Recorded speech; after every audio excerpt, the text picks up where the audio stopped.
Bonsoir, nous sommes dans le tunnel du stade de Bollaert, un tunnel creusé sous la voie ferrée et qui relie les vestiaires au terrain d'échauffement du Racing Club de Lens.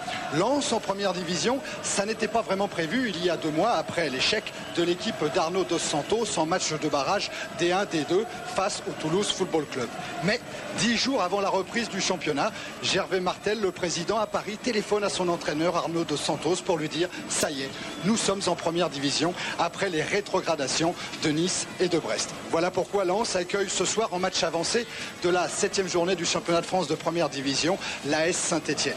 Alors voilà bien 2 clubs qui ont énormément de points communs, à commencer par ce public aussi extraordinaire dans le Forez qu'ici en Artois. Un public qui est logé, vous allez le découvrir, de l'autre côté de la voie ferrée, dans ce stade Bollaert qui peut contenir 51 000 personnes, soit beaucoup plus que la population lensoise, 35 000 habitants seulement. L'échauffement, vous allez le découvrir avec Philippe, il y a peut-être un petit peu de tension supplémentaire, car si Lens marche bien pour un nouveau promu, les Lensois sont 7e du classement, ils ne sont pas très à l'aise, Philippe, chez eux à domicile. Et non, ils ne sont pas très à l'aise car ils n'ont toujours pas gagné, les Lensois, devant ce public extraordinaire. Ils comptabilisent aujourd'hui 2 nuls et une défaite qui, au début de saison, c'était lors de la première journée contre Metz, était à l'époque fort inquiétante. Heureusement, à l'extérieur, ça va beaucoup mieux. 5 points en 3 matchs, c'est aussi bien que l'OM tout d'un coup pour les Lensois. Mais les Lensois ne sont pas un paradoxe près. On se rappelle que la dernière saison qu'ils ont fait en D1, 88-89, eh bien, les Lensois avaient remporté leur première victoire de la saison contre Saint-Etienne à la 4e journée et à Saint-Etienne en plus par 4-2. Mais cette saison noire, on l'a oublié. Cette saison en D1, Lens était descendu très nettement à la 20e place. On se concentre aujourd'hui sur un match, un nouveau match contre Saint-Etienne, un match de Division 1 avec par exemple Pagal qui était de cette équipe lensoise qui était descendue en 89. Il est 20h27, c'est l'heure de rentrer dans l'arène dans quelques instants pour les joueurs, de rentrer sur cette pelouse du stade Bollaert où il y a plus de 20 000 spectateurs. Ça devient une habitude ici dans ce stade pour accueillir l'AS Saint-Etienne. On a juste le temps très rapidement avec Philippe de découvrir la composition des équipes. Avec celle bien sûr du Racing Club de Lens dont les noms apparaissent très vite. Le libéro Magnier qui rentre à la place de Gillot. Slater, vous le verrez dans une position un peu différente de d'habitude. Maufroy a pris la place de Delmotte en attaque, sachant que Angevoli est toujours blessé. Et puis on n'oublie pas bien sûr, on va voir le schéma ça apparaître, on n'oublie pas la rentrée bien sûr du gardien Bernard Lama, protégé donc par 3 à 5 défenseurs selon la façon dont on le considère. Sikora et Lègle étant 2 arrières d'aile assez offensifs, Arsène milieu défensif, c'était un offensif autrefois, El Adaoui et Slater pour faire le jeu et Bokandé et Maufroy en attaque. Les remplaçants sont Zéré et Saucé, 2 jeunes formés au club de Arnaud Dos Santos. Sur les 13, 7 joueurs ont été formés dans ce club du Racing Club de Lens. Du côté de Saint-Etienne, on a un nouveau gardien aussi, c'est Belle.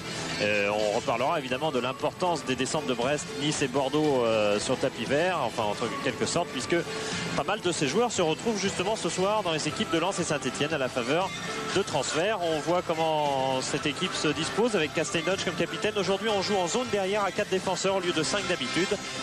Car en fait De Gerville sera arrière gauche et non plus stopper, et Gros montera au milieu de terrain où il retrouvera ses automatismes d'ancien ailier gauche.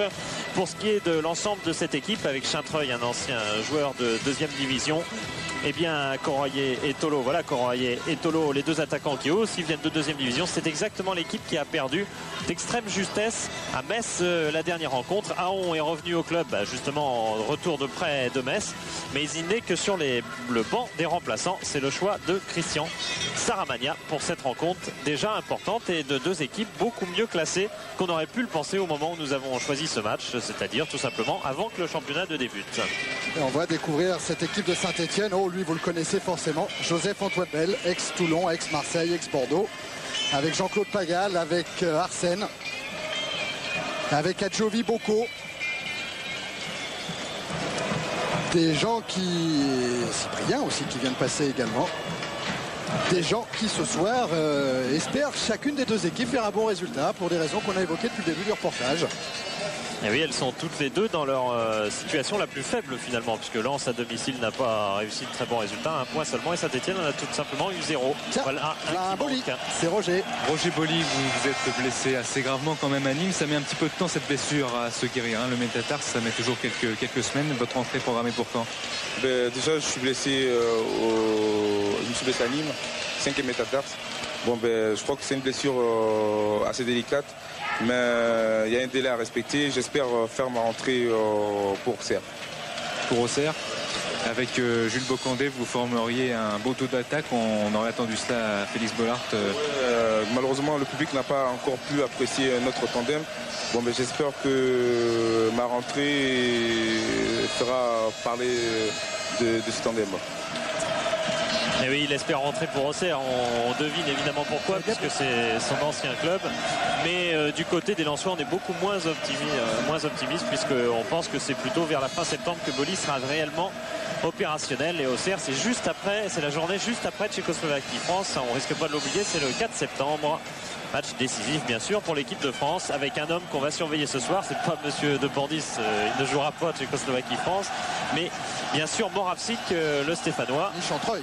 Et Chantreuil aussi, mais en parlant de ce Tchécoslovaquie-France de Bratislava, c'est bien sûr sur Moravcik qu'on aura un petit peu les yeux ce soir. Monsieur Depandis en est à son 4e match de première division. Il a arbitré le Havre-Lyon, Marseille-Metz, Cannes-Lille. Cette saison. Cette saison, oui, bien sûr. Et il n'a sorti que 2 cartons rouges seulement face à Guérit, le Canois, et Hansen, le Lillois. Ce qui, compte tenu de la moyenne impressionnante de ce début de saison, est relativement peu. Les fumigènes pour saluer l'entrée des deux formations. C'est habituel à Marseille au stade Vélodrome. C'est habituel également au stade Bollaert. Et oui, ce soir, c'est le match des gueules noires. Bien sûr, le souvenir des mines qui sont omniprésentes aussi bien à Saint-Etienne qu'à Lens. Et d'ailleurs, le stade Bollaert a juste dans un de ses coins, le puits numéro 1, tel qu'on l'appelait. C'était un des puits de la région. Mais depuis décembre, il n'y a plus de mines opérationnelles du côté de Lens. Il n'y a que des mines, des terrils, pardon, et les mineurs, c'est resté quand même dans la tradition. Il y a des terrils qui servent à bien autre chose. On fait maintenant du parapente, diverses activités. On transforme ça en centre de loisirs. Une région que connaît bien Arnaud Dos Santos, qui a joué à Lille bien longtemps et qui a entraîné, évidemment, Lille également. Voilà, on se prépare. Les deux capitaines, Sylvain Casten-Deutsch et Jean-Guy Valem, avec un inhabituel numéro 3. Oui, depuis la saison dernière, on l'avait vu avec le 13, qu'il portait justement depuis la saison dernière, parce qu'il l'avait porté pour la première fois à Tours, et Lens avait fait ensuite une saison de 17 matchs sans défaite. Et puis qui est arrivé au club lors de la deuxième journée? Jules Bocandé. Donc il y avait un petit problème, parce que Bocandé porte le 13, a toujours porté le 13 depuis. Alors là, ça remonte à sa jeunesse à Ziguinchor au Sénégal. Et du souvenir d'un match où il était rentré avec le 13 et où il avait marqué 2 buts. Ça, c'est Mousse et Moussaillon. Voilà, El Adaoui et son fils. Son surnom, c'est bien sûr Moussaillon, qui d'ailleurs fait très souvent les exercices d'Arnaud Dos Santos à côté de son père pendant l'entraînement. Et donc Bocandé est arrivé. Eh bien, pendant 2 matchs, Wallem a gardé son numéro 13. Et puis Wallem a été blessé. Bocandé a joué avec le 13 à Nîmes. Et là, il a fait ce retourné acrobatique extraordinaire. Premier but lensois de la victoire à Nîmes, et immédiatement Wallem a très vite compris. Il s'est dit, le numéro 13, je ne le verrai plus tant que Jules sera là. C'est terminé pour moi, je garde juste le brassard de capitaine. Voilà Jules Bocandé, arrivé ici à Lens lors de la première journée de championnat. Il est venu découvrir ses futurs coéquipiers. Et tout de suite après, il a joué. Depuis que Jules joue, Lens est invaincu. Et oui, c'est la réflexion qu'on se faisait. On aurait pensé à tout, sauf à un transfert de Jules Bocandé du côté de Lens. C'était quand même oublié que Bocandé a été meilleur buteur du championnat à Metz, qui n'est pas précisément une ville du Sud, avec 23 buts. C'est d'ailleurs le seul buteur africain à avoir été meilleur buteur du championnat de France. Il ne faut pas l'oublier. Et puis Jules a commencé sa carrière en Europe à Serein, où les conditions atmosphériques, par exemple, puisqu'on parle de ça, puisqu'on pense un petit peu à ça, étaient peut-être pire encore que du côté de Lens. Voilà Bernard Lama, qui lui vient de Brest, qui a joué à Metz également, et qui est arrivé en début de saison, car à Lens, eh bien, on estimait du côté du staff technique que même si Christophe Bayoko avait fait une excellente fin de saison, il fallait un grand gardien pour assurer les débuts en D1. Oui, et on a fait signer Bernard Lama pour un an seulement, car Bernard Lama est déjà en contact avec un grand club pour la saison prochaine. À Lens, on l'a très bien compris, et on compte sur Bernard Lama juste pour cette saison, mais une grande saison de Bernard Lama qui fait sa rentrée aujourd'hui. Elle a été blessée et il revient maintenant dans les buts du Racing Club de Lens. On prend un petit peu de retard, mais vous le voyez sur l'image, et encore, souvenez-vous que la caméra améliore toujours un petit peu l'image, la rend plus claire. C'est vous dire s'il y a encore beaucoup de fumée sur cette pelouse du stade Bollaert. On a le temps comme ça de vous préciser le programme de la 7e journée. C'est un match avancé. Donc demain, le reste des matchs, les 9 autres rencontres de première division. Christian Saramagna, Elie Bope sur sa droite, Le Save, ainsi que les 2 remplaçants. Tout à fait à gauche, là, c'est Loïc Lambert. Et puis juste avant, vous avez reconnu, bien sûr, Pierre Ahon. Donc les autres rencontres de cette 7e journée, demain soir: Monaco-Lille, Marseille-Nîmes, Nantes-Metz, Le Havre-Sochaux, Lyon-Caen, Auxerre-Toulouse, Cannes-Paris-Saint-Germain, Nancy-Toulon et un Montpellier-Rennes déjà lourd de conséquences, même pour une 7e journée, avec 2 clubs qui ont des difficultés, même si Rennes s'est bien repris lors de la dernière journée de championnat. Que va décider monsieur De Pandis? On peut jouer, on ne peut pas encore jouer. Apparemment, il remonte doucement le terrain. Il est allé vers les Tranins. Les Tranins, c'est ces gradins qui sont actuellement derrière les buts de Joseph-Antoine Bell, qui sont toujours bien garnis. D'habitude, c'est l'endroit privilégié d'un COP, comme à Saint-Etienne, comme à Liverpool, à Anfield Road. Mais là, le COP à Lens, il est plutôt au milieu du terrain. Là, derrière le but de Joseph-Antoine Bell, ce sont les supporters de Roger Boly, le fan club Roger Boly. Allez, dans quelques instants, le coup d'envoi de cette rencontre. Coup d'envoi donné par Monfroy et par Jules Bocandé. Voilà, c'est parti.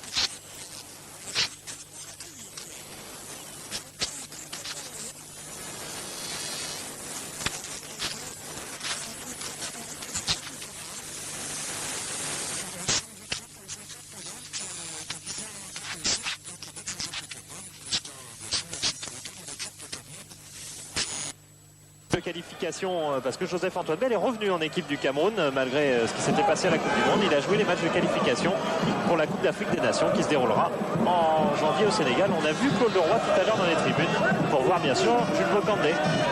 Peut-être pour venir discuter avec les dirigeants du Racing Club de Lens. Valem au marquage sur l'avant-centre stéphanois Courroyer. Lensois récupère le ballon avec El Adaoui. El Adaoui bousculé par Lubomir Moravchik, le Tchécoslovaque. Oui, El Adaoui rentré très vite dans cette rencontre. On sait qu'il était arrivé en France par la case Saint-Etienne. Alors il est extrêmement motivé aujourd'hui.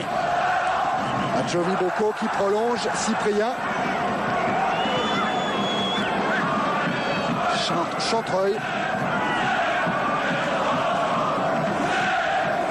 Cyprien. Pagal. Ballon mis en retrait pour Joseph-Antoine Bell avec son capitaine Sylvain Castendeutsch. Cyprien. Stéphanois qui ont l'air de craindre un petit peu le pressing des premières minutes des Lensois, et n'ont pas tort, car une nouvelle fois Sikora est intervenu. Centre contré. Gros récupère. Oui, c'est la définition de Arnaud Dos Santos. Je veux une équipe qui veut de l'avant, et aller de l'avant, ça veut dire beaucoup de joueurs qui sont concernés par la récupération du ballon et qui vont en avant vers le ballon. Et on a vu Sikora récupérer un ballon ainsi à 40 mètres à peine du but stéphanois. Et Sikora est un arrière latéral pourtant. Voilà, remise en jeu Thierry Gros qui est le capitaine suppléant de la Saint-Etienne. Et Gros là va être en difficulté et ne va pas pouvoir éviter le corner devant Monfroy. Ouais, c'est le plus ancien au club, ouais. Avec Kouro et un autre joueur qui n'est pas là aujourd'hui. Alors attention, il y a des joueurs de tête côté lensois, à commencer par Magnier qui est venu au premier poteau. Il y a Jules Bocandé bien sûr, Adjovi Boko C'est Magnier au premier poteau qui a mis la tête. Dégagement Cyprien. Magnier qui remet un coup de tête. Reprise de Slater. Et arrêt de Joseph-Antoine Bell. Alors que Lama a des problèmes de crampons. Et heureusement, Joseph-Antoine Bell n'en a pas eu, même si la frappe de Slater n'était pas parfaite. Ce n'est pas un buteur, Slater, il nous le disait avec humour avant la rencontre, rappelant quand même qu'il avait été engagé après un match d'essai où il avait mis 2 buts contre Reims et qu'ici on avait cru tout de suite qu'on obtenait un grand attaquant et en fait Slater est un remarquable milieu de terrain avec beaucoup d'activité. Ouverture longue de Castendutch en direction de Tolo et faute de Jean-Guy Valem sanctionné par Monsieur de Corbis. Et oui, on joue en individuel côté lensois, donc Walem s'occupe plutôt de Tolo qui va côté gauche et Courroyer plutôt côté droit et pris par Adjovi Boko. Ouverture de Moravchik et dégagement de la défense lensoise. El Adaoui avec Maufroy. Dédoublement d'Arsène, mais Maufroy cherche Bocandé, tête de Cyprien.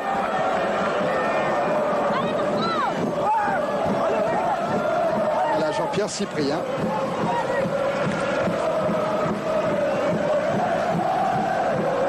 Sicora, Arsène. Retour de Courroyer. Et El Adaoui a poursuivi avec Maufroy. Bocandé est au centre. Et le ballon qui passe devant tout le monde.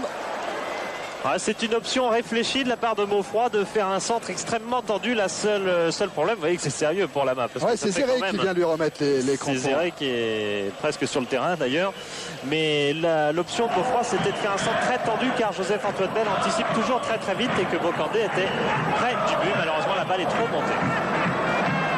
Récupération lensoise avec l'Aigle. Valem maintenant. Sicora. Adjovi Boko. Centre de Adjovi Boko et mise en corner de Sylvain Castendutch.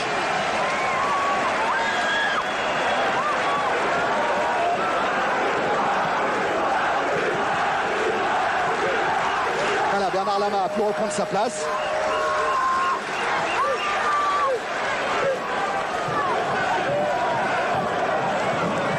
Et c'est Mustapha El Adaoui qui va aller tirer ce corner. Après maintenant un peu plus de 5 minutes en première période, toujours 0-0. Mais pressing lensois. Cette fois loin pour la tête d'Adjovi Boko contré. Arsène remet en lobe au-dessus de la défense. Ballon pour Joseph-Antoine Bell. Voilà Hervé Arsène. Revenu au club, il a fait ses 2 premières années à Lens et il était d'ailleurs de la descente lensoise en 2e division et puis après il est parti à La Roche-sur-Yon 2 ans parce qu'il était étranger et qu'il avait du mal à se faire naturaliser. Et il est revenu maintenant, il est français. Tolo est parti sur l'ouverture de Castendutch face à 3 lensois. Tolo ne s'en sort pas. Adaoui et l'Adaoui chargé par Pagal et qui évite également Moravchik. Adjovi Boko avec Bocandé. Slater.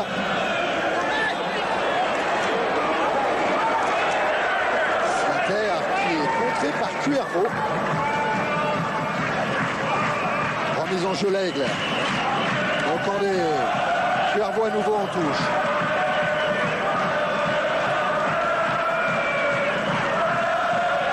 L'Aigle à nouveau pour la remise en jeu. Courroyer.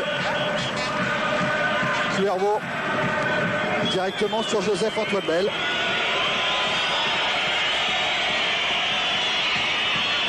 Castendutch.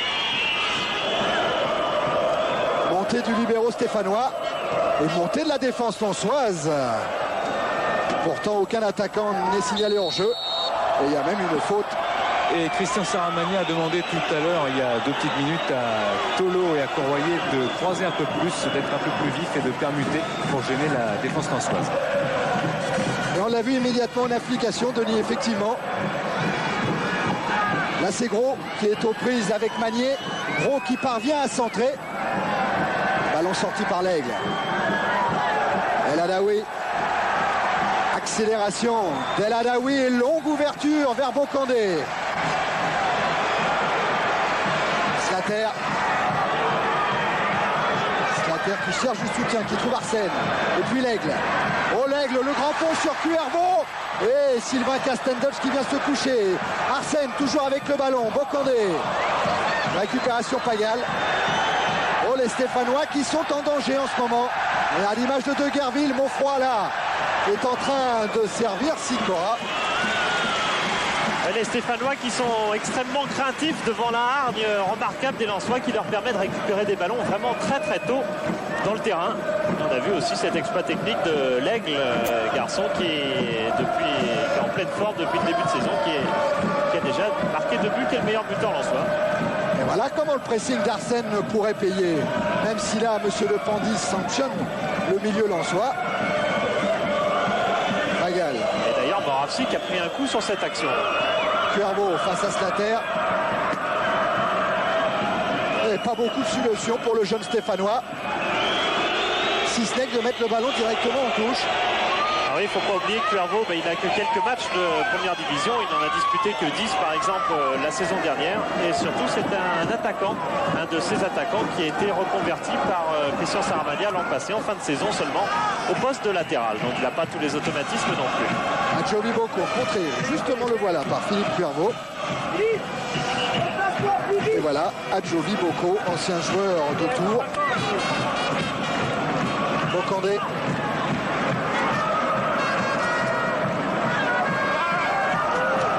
Cuervo, victime d'une faute. Avec Cuervo qui vient de la région parisienne, comme beaucoup de joueurs de cette défense parisienne, puisque Deguerville était comme lui. Justement. Stéphanois Deguerville lui aussi est originaire de Viry-Châtillon. Et puis encore Cyprien qui était de la région parisienne et Pagal qui était du Puc. Chantreuil avec Tolo. Chantreuil encore. Pagal et coup franc en faveur du Racing Club de Lens.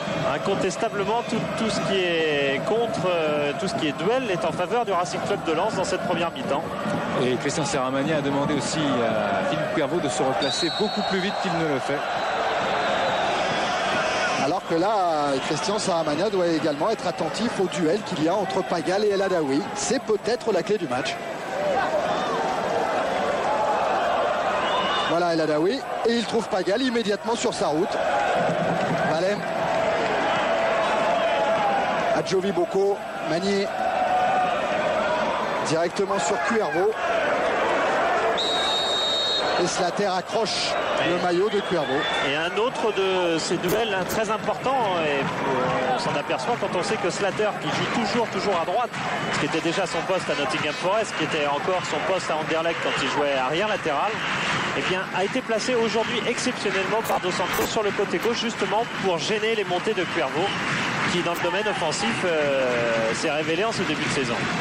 Oh, passe latérale de Cuervo dangereuse car elle a permis l'interception de Monfroy qui a décalé Bocandé dans la surface de réparation.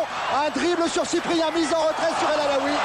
Et au-dessus le tir de Mustapha El Adaoui. Jules Bocandé qui avait là une balle de but, mais Jules Bocandé n'a finalement commencé à s'entraîner que le lendemain du premier match de la saison, puisqu'il n'a pas fait la préparation avec Nice. Alors évidemment il a un petit peu de retard, il a été obligé de jouer par contre intelligemment en retrait sur Mustapha El Adaoui, auteur de 9 buts l'an dernier par exemple en D2 à Lens. Mais sa frappe qu'il a voulu placer s'est un petit peu envolée, comme ce pénalty l'an dernier contre Le Havre qu'il avait placé à peu près au même endroit, qui est ouvert. Ouverture longue de Castendoche, c'est dangereux car il y a Tolo, reprise de Tolo. Et premier ballon touché par Lama. Et première fois aussi que Tolo prend le dessus sur Jean-Guy Wellem, l'homme de base de la défense lensoise. El Adaoui contré. Magnier. Sikora. Arsène. Arsène avec Sikora, un ballon qui va être long, oui, qui est trop long. On a vu le drapeau du juge de touche levé. Et pourtant Arsène, pour jouer en première division, pour revenir en première division, a fait la concession de jouer beaucoup plus défensif, car même malgré cette passe ratée, c'est un joueur qui jouait en 8 ou en 10 à La Roche, avec d'ailleurs Pagal comme numéro 6 derrière lui.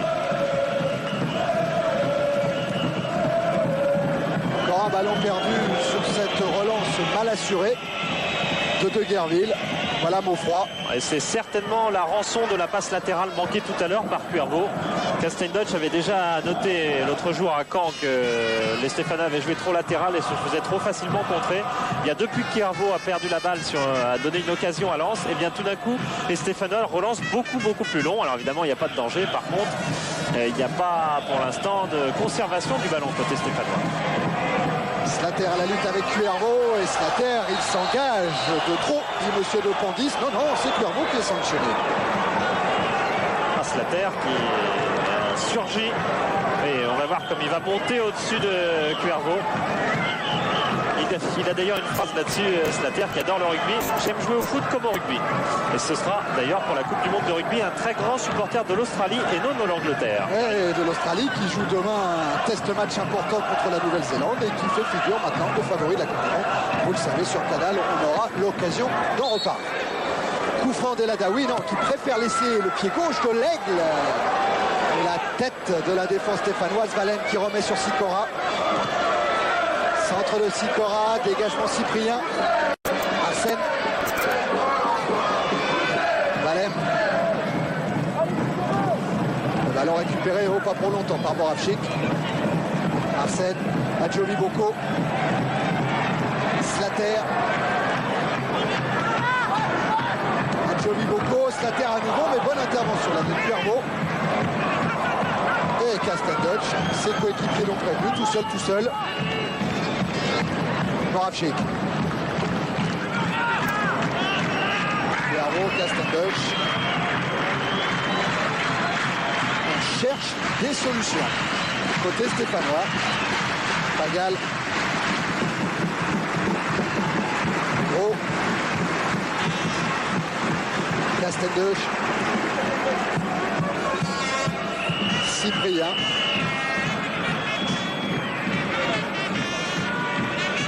Castelldutch. Et qui a vu s'enfoncer Pagal là-bas. Pagal qui frappe dans la foulée sans danger pour Lama. Pagal, l'ancien Lensois, il a fait 8 ans ici, entre 16 et 24 ans, il était à Lens, formé donc à Lens, avant de partir à La Roche. Et il ne peut pas ne pas avoir oublié au moment de ne pas avoir pensé, au moment de faire cette frappe, que c'est lui qui avait marqué le jour du Lens Saint-Etienne que Canal avait retransmis en 88. Mais c'était dans l'autre sens. Mais c'était dans l'autre sens, il avait le maillot lensois à l'époque. Et c'était en 88 et de 20 mètres, il avait marqué d'une frappe, mais elle était du droit. Et là, c'était du gauche et c'est très loin du but. Voilà, Maufroy qui demande les ballons plus rapides pour ne pas être pris hors jeu. Cyprien. Castelldutch. Cyprien à nouveau.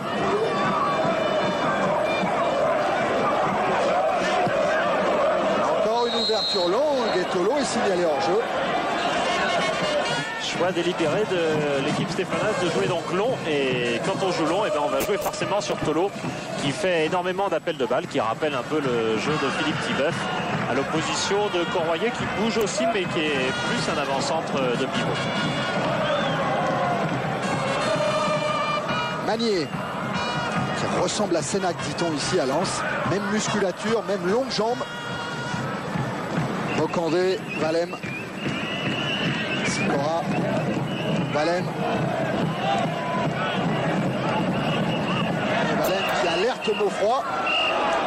Et Deguerville peut pousser ce ballon en touche. Devant Maufroy, entre internationaux espoir. El Adaoui. Toujours dans son duel avec Pagal, il s'en sort. Et cette fois, il y a deux Stéphanois. El Adaoui toujours qui va obtenir un coup franc. Qui semble logique. Qui est complètement logique, car il y avait quand même des jeux de bras, bien sûr, de la part d'El Adaoui qui se défendent. Enfin, regardez la main de Pagal. Vous ne direz pas qu'elle ne bloque pas la course de Mustapha El Adaoui qui partait. 3-5 Lensois dans la surface de réparation, dont bien sûr Jules Bocandé. Et tous les Stéphanois, eux, sont recroquevillés devant Joseph-Antoine Bell. Tous. Attention El Adaoui, dégagement de la défense stéphanoise. C'était Joseph-Antoine Bell. Il disait tout simplement dégagé.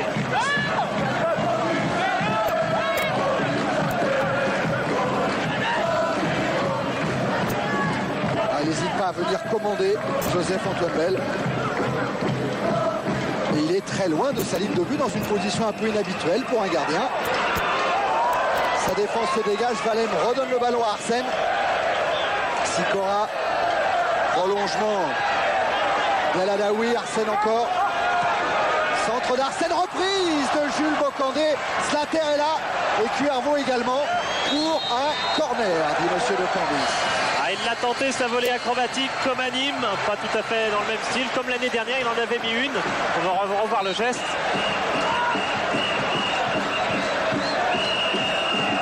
On va revenir sur le corner que Slater joue rapidement. Un ballon que Chantreuil écarte de sa surface avec Pagal. Voilà Jean-Claude Pagal qui remonte le terrain. Ça sort vite côté stéphanois. Arnaud Dos Santos était prévenu, Moravchik directement sur la main. Vous avez remarqué la main, il n'a pas touché le ballon à la main. Il a relancé immédiatement au pied sur El Adaoui.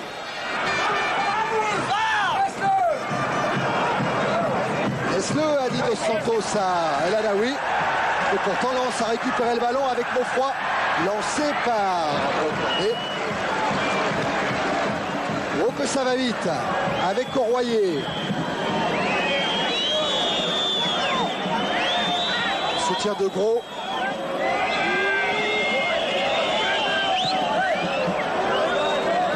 Pagal. Chantreuil et Tolo qui est là. Et Tolo qui est là. Et la main qui n'est pas battue. La main qui a dévié ce ballon de Tolo. Pour la première grosse alerte.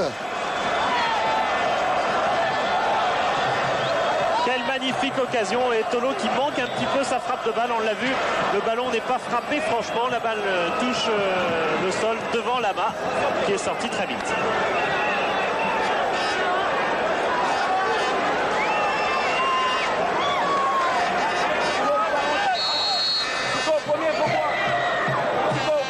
Attention au premier, a dit Bernard Lama, et là ça va très loin au deuxième poteau avec une remise de la tête, Valem qui peut dégager et une reprise, oh qu'elle était belle, tentée par Tolo encore une fois. Alors que Slater là est victime d'une vilaine faute de la part de Sylvain Castendoche. Là il faut tout surveiller, hein. C'est vrai que Slater était loin. Ah, c'est le carton jaune, hein. On a bien vu quand même Jean-Paul. C'est le carton jaune pour Sylvain Castendoche. Ouais, alors qu'on revoit la deuxième reprise acrobatique en quelques minutes, puisque tout à l'heure c'était Bocandé, là c'est Tolo. Et je pense que la faute de Castendoche, on pourra peut-être la disséquer, était plus spectaculaire qu'autre chose. C'est son deuxième carton de la saison après un prix contre Caen. Les arbitres maintenant sont extrêmement vigilants. Ils ne veulent surtout pas être pris en défaut sur une faute qu'ils auraient oubliée. Grosse faute qu'ils auraient oubliée. Slater. Adjovi Bocco contré par Chantreuil. Valem. Sikora. Pour une belle transversale de Valem qui joue dans le mouvement de Maufroy. Maufroy dans la surface de réparation avec deux Guerville derrière lui. Maufroy qui essaye de se retourner. Centre manqué. Et les Stéphanois ressortent avec Pagal. Chantreuil.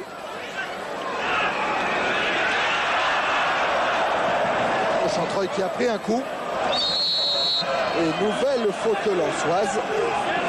Et encore El Adaoui qui se bat dans la récupération, ça c'est inhabituel. On se rappelle du reproche de Robert Herbin qui l'avait laissé filer au bout d'une saison, alors que El Adaoui avec le numéro 10 vert qui avait ensuite été supprimé avait quand même mené Saint-Etienne à la 4e place cette année-là. C'était en 88. Corroyer qui a lancé Tolo. Tolo dans le dos d'Adjovi Bocco et encore un duel gagné par la main et Corroyer est accroché, réclame le coup franc, ça repart. Côté Lensois avec le Slater. Arsène. L'aigle pour El Adaoui. El Adaoui face à Cuervo. Et face à Chantreuil. Regarde bien le ballon El Adaoui. Arsène. Change. Direction de Sikora, Valem. Valem en 1-2. C'était avec Bocandé. Arsène à nouveau. Sikora. Centre de Sikora. La tête de Bocandé. Non, c'est celle de Cuervo. Et Chantreuil à nouveau. Les Stéphanois qui ont eu les deux plus belles occasions sans doute. Avec ces deux tête-à-tête Tolo. Lama. Moravchik. Corroyer. Faute. Tadjovi Boko sur Corroyer. Ouais, on va revoir peut-être Jean-Paul si on a le temps. Voilà. Alors, et ce deuxième face-à-face qui met encore en exergue la performance de Bernard Lama qui fait une sacrée rentrée. Tentative de ballon piqué de la part de Tolo, vous l'avez vu, car il avait vu tout à l'heure Lama sortir devant lui complètement au ras du sol. Mais Lama était resté bien sur ses appuis et il a pu stopper d'une main très rigide ce ballon. Ouais, Tolo encore face à Bernard Lama. Oui, je dis cette main très rigide car c'est la main gauche qui a été blessée à Nîmes. Un doigt complètement coupé. Pour l'anecdote, on voit aujourd'hui Lama avec des gants très épais. On sait que Lama souvent jouait sans gants. Ouais, on va raconter après. Ouais, car il y a Arsène là, qui cherche à lancer Bocandé. Les ententes. Alors, on a pris un petit coup au moral quand même du côté lensois. Ces deux occasions sont venues pour calmer l'enthousiasme lensois. Je disais donc que Lama souvent ne mettait pas de gants auparavant, à l'entraînement il n'en met pas. Et à Nîmes justement il n'en avait pas mis en première mi-temps. Heureusement qu'à la mi-temps il en a mis car une petite fraîcheur tombait sur Nîmes. Car il dit lui-même qu'il aurait peut-être eu le doigt carrément arraché. Castelldeuch. Moravchik. Lance Cuervo, mais Slater est bien redescendu. Slater a glissé. Et Cuervo a le ballon, centre de Cuervo, dégagement de Valem. Récupération de Slater qui du coup a du champ. El Adaoui.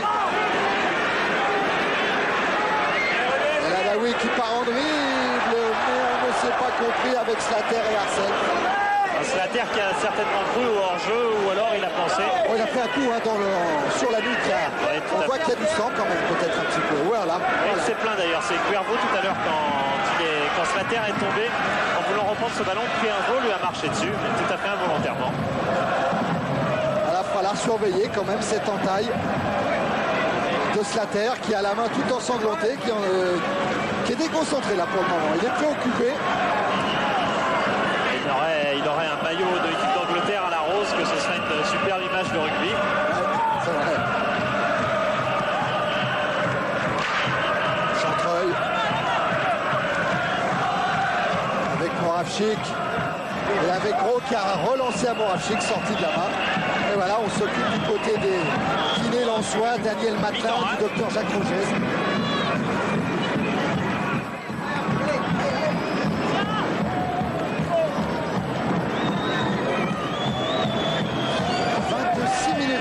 Période toujours 0-0, mais un match à occasion.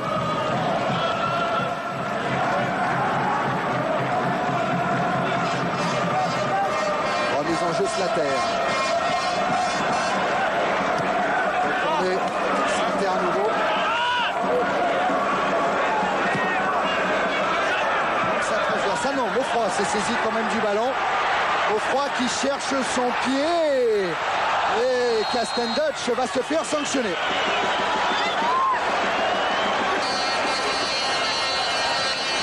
Ah ouais, Castelldeuch, désolé. Ouais, c'est vrai que c'est toujours un petit peu discutable. C'est vrai qu'il y a choc. Le choc, il est peut-être dû au fait que Maufroy passe très près. Il passe même dans les jambes de Castelldeuch. Ça se juge. On peut juger aussi que le joueur offensif a un petit peu droit de passage d'une certaine manière et que s'il s'accroche dans Castelldeuch, c'est qu'il était sur sa trajectoire. Mais enfin, c'est un petit peu discutable quand même.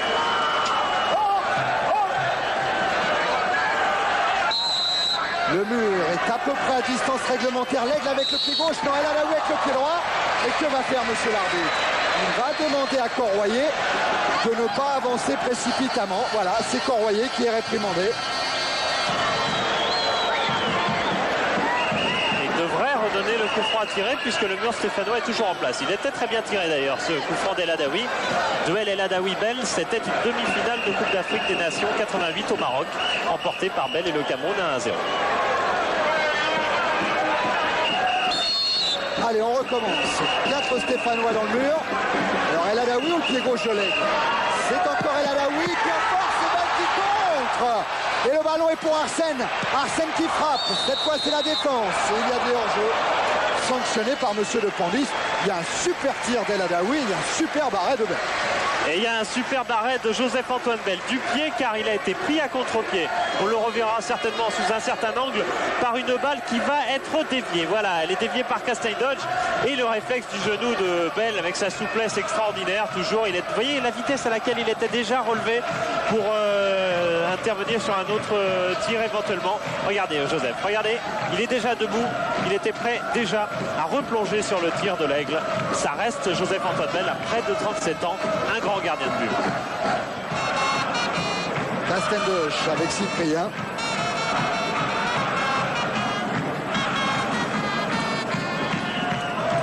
À nouveau Castendoche. Ah, le public de Bollaert est content, vous l'entendez. On a un bon match. Corroyer face à Jovi Boko. Magnier. Valem. On a repris peut-être des bases un tout petit peu plus prudentes du côté de la défense de Lens, où on montait beaucoup en début de match, où on a même tenté parfois de jouer un peu le hors-jeu. Et là, visiblement, on s'est repositionné un peu plus défensivement après les 2 occasions de Tolo. Et là, c'est Maufroy qui a été lancé par Arsène, centre de Maufroy. Et Bell qui n'a pu qu'effleurer le ballon.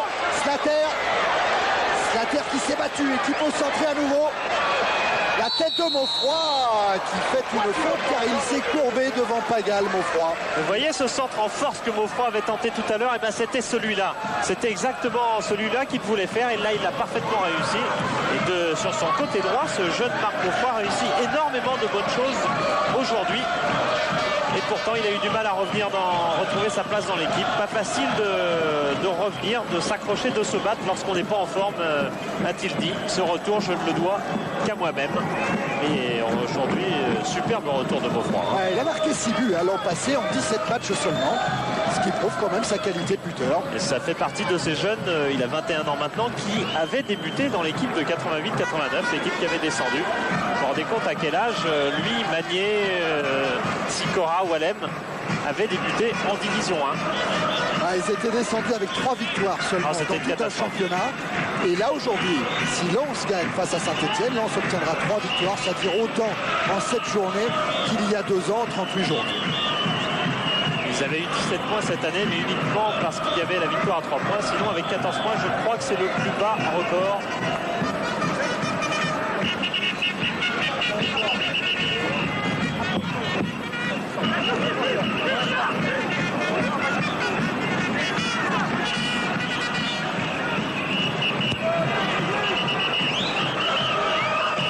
Castendoche, Cyprien. Ouverture de Cyprien. Avec Tolo. Moravchik qui lance Tolo, accroché Tolo. Oh là là. Alors qu'il y avait peut-être avantage pour Pagal. Eh oui. Éternel problème des règles du football qui ne permettent pas de revenir sur un avantage. Et du coup, M. de Pandis est pressé forcément de signaler la faute qu'il a vue sur Tolo. Faute indiscutable et Pagal va au but. Malheureusement, le coup de sifflet est intervenu. Voilà une des règles que le football pourrait voler au rugby, car elle paraît aujourd'hui où il y a quand même beaucoup de fautes dans le jeu, absolument essentielles. Ça donne quand même un coup franc intéressant pour les Stéphanois.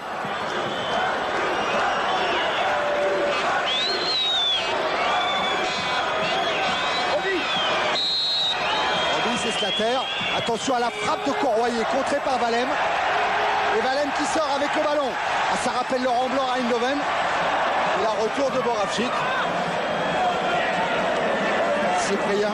Oh, dangereux. Dangereux avec un Gilles Bocandé en embuscade. Et ben voilà ce ballon crevé qu'a ramené tout à l'heure Monsieur de Pandis. Vous voyez qu'il est même déchiré, sérieusement déchiré. Ça c'est incroyable ça. Ce qui prouve tout l'engagement, et ça il n'y a pas besoin de voir le ballon, on le voit sur le terrain, l'engagement qu'il y a dans cette partie. Engagement qui n'empêche pas une correction de quasiment tous les instants. Castendoche. Avec Cuervo, une 2 manquée.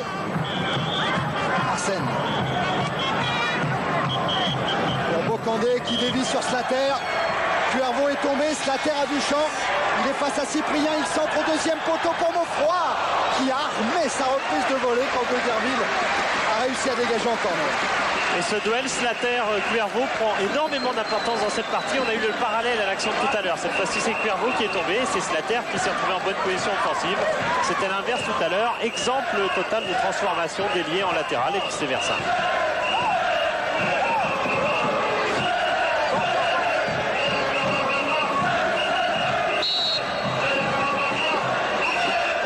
Tiré par El Adaoui avec un dégagement de Castendoch au premier poteau. Le ballon sera encore pour Sikora. Avec El Adaoui. Faute de Pagal.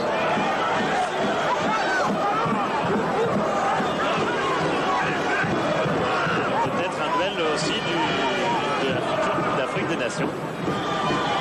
Sur Canal en janvier. Ça sera au Sénégal.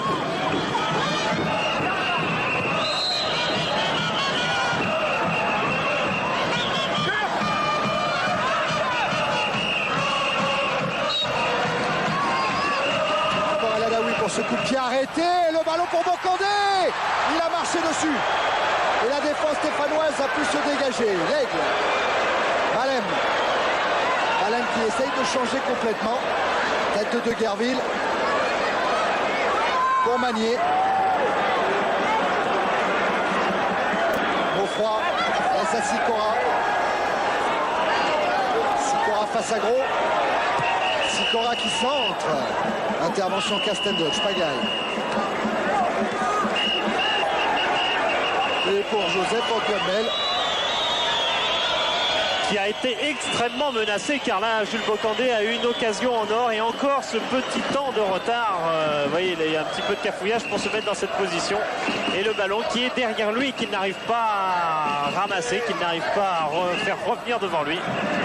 Et Bocandé est là qui pourrait profiter d'une mauvaise passe en retrait. Moravcik en difficulté depuis le début de la rencontre, peut-être un peu physiquement parce qu'il a joué 72 minutes du Tchécoslovaquie-Suisse dont on va voir des extraits tout à l'heure. Et c'était seulement mercredi. Et depuis le début, eh bien, il est poursuivi par Arsène et il a beaucoup de mal à s'en sortir, Moravcik. C'est vrai qu'il y a un tel rythme dans cette partie, ce n'est peut-être pas pour l'instant un match pour lui. Valem avec Arsène. Sikora. Arsène encore. Magnier. Écarte sur Adjovi Boko. Magnier.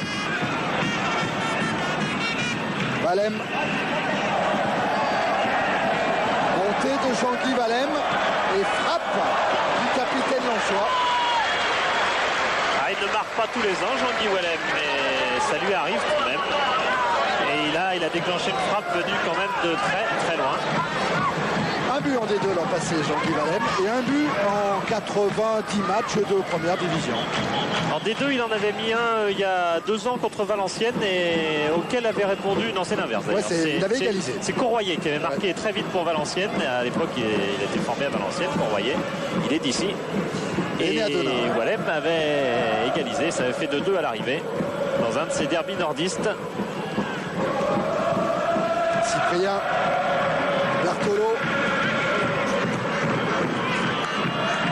La défense françoise a des arguments physiques à montrer. D'ailleurs, une des meilleures de ce championnat finalement. Les ententes Cuervo-Tolo sur cette remise en jeu.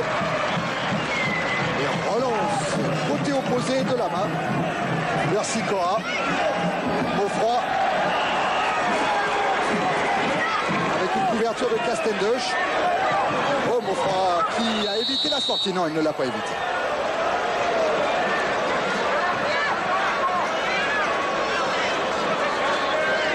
Voilà, Moffroy aux prises avec le capitaine stéphanois. Un risque, la balle est absolument sortie. Une prise de risque néanmoins intéressante quand même avec un crochet extérieur du pied droit pour aller centrer vraiment au ras de la ligne, c'est le crochet de l'homme en confiance. Hein. Absolument. Arnaud Dos Santos qui doit être satisfait d'avoir lancé Marco Moffroy qui n'a que 21 ans depuis le mois de février. El Adaoui. L'Aigle. Larsen. Slater maintenant. Larsen qui a poursuivi.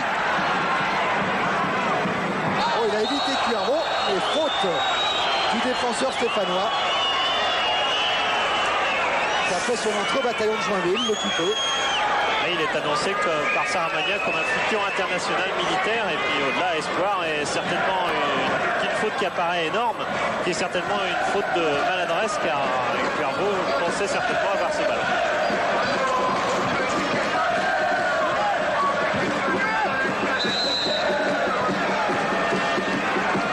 Corroyer Moravchik dans le petit mur stéphanois, le coup franc est tiré par l'Aigle. Et Joseph Antoine Bell, le patron de sa surface de réparation. Et lui aussi jouait sans gants quand il est arrivé en France. Et puis il y a une petite rosée sur les terrains français souvent. Alors il met des gants. Vous voyez ce genre de prise qui paraît imparfaite, mais en fait il les maîtrise très souvent comme ça, en 2 temps, tranquillement. Il y a un petit peu de fébrilité qui est en train de s'installer côté stéphanois. On est en train de se parler beaucoup, de se stimuler peut-être, en disant ça gentiment. Les Stéphanois paraissent bien installés dans cette rencontre maintenant. Slater avec l'Aigle. El Adaoui, un hors-jeu signalé. Signalé depuis longtemps de l'Aigle, mais évidemment c'était pas facile pour l'arbitre parce qu'il faut comprendre aussi la difficulté d'arbitrer. Regardez le regard de monsieur de Pandis forcément tourné sur cette aile gauche, c'est logique. Et il faut aller voir tout au bout de l'autre côté que le juge de touche lève le drapeau, voir aussi que dans la défense centrale, personne n'est plus reculé que Cuervo et l'Aigle. C'est même pas évident de voir aussi rapidement. Il faut en parler quand même à l'heure où on conteste souvent facilement les arbitres. Cyprien avec Chantreuil, Cyprien à nouveau. Les 5 dernières minutes de cette première période, toujours 0-0. Et c'est pas possible, on devrait voir un but.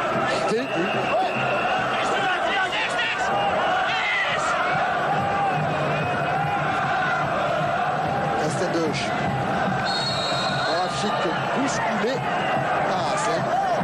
Le voilà, Lubomir Moravchik. Ouais, surveillé par Gérard Rouillet, l'ancien entraîneur lensois, bien évidemment. Qui surveille Moravchik en vue bien sûr du Tchécoslovaquie-France. Et Michel Platini donnera la liste des 17 puisque le sélectionneur a pris l'habitude de convoquer 17 joueurs en stage. Il la donnera lundi.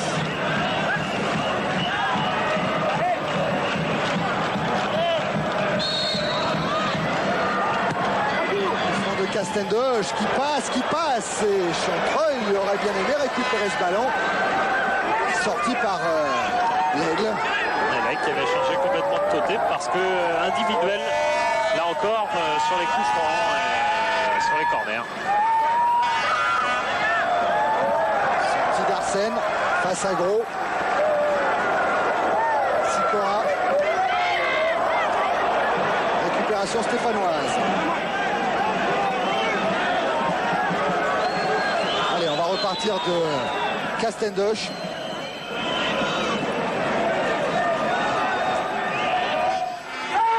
Cuervo, Chantreuil, poursuivi par El Adaoui, faute du Marocain. Son ancien joueur d'Alès.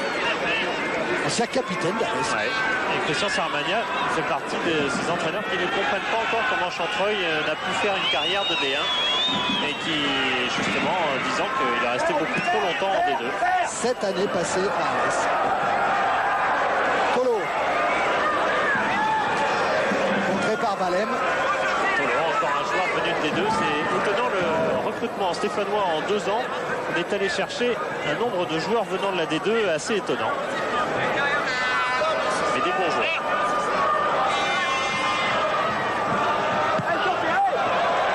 Long dégagement de Magnier sur l'autre libéro, Sylvain Castendoche. Véritable patron de l'équipe. On l'a senti quand il est venu jouer cette touche il y a 2 minutes à peine. C'était pas vraiment le rôle habituel d'un libéro. Il est en jeu, il est en jeu. Il peut absolument marquer Pagal. Ça se comprend. Il est évidemment devant son ancien public.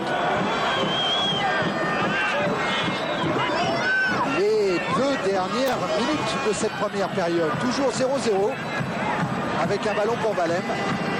Adjovi Boko. Magnier. Arsène. Valem. Adjovi Boko à nouveau.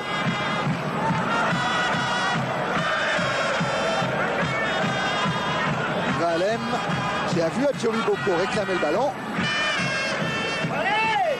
Et là, il y a un bon quadrillage du terrain de la part des Stéphanois qui ne laisse que peu de solutions pour le moment. Et pourtant, on était un peu inquiets quand même au début de saison. Les Lensois l'étaient eux-mêmes parce qu'ils avaient un jeu typiquement des deux l'an dernier. Et puis, bon, ils n'ont pas eu quand même énormément de recrues. Et bien, pour l'instant, l'équipe lensoise montre une bonne qualité de jeu d'ensemble, même s'il y a de temps en temps des tendances au rush. Et en face, les Stéphanois sont bien obligés de bien défendre. Et attention à un de ces roches là qui est mené par Maufroy. Maufroy accroché, non, dit monsieur Dupondis. Non. Le tacle était tout à fait régulier. Et ça permet à Joseph-Antoine Bell d'aller chercher très loin ses attaquants. Et Tolo dans le dos, par exemple, d'Adjovi Boko. L'Aigle, Slater. Slater qui prend l'intérieur. Sikora. Centre de Sikora, il y a Slater, il y a Bokandé, et au centre il y a El Alaoui avec un contre de Castendoche. On les attend, ces centres de Sikora, car il a déjà amené 2 buts de la sorte, et il a amené le seul but que Lens a pu marquer sur son terrain, but de Chilo contre Sochaux, et puis il a amené surtout le retourné acrobatique de Jules Bokandé à Nîmes.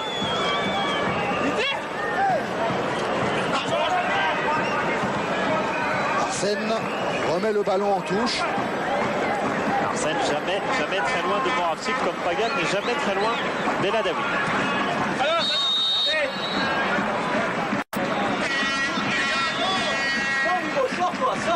Sors, laisse à Philippe le ballon. Va devant.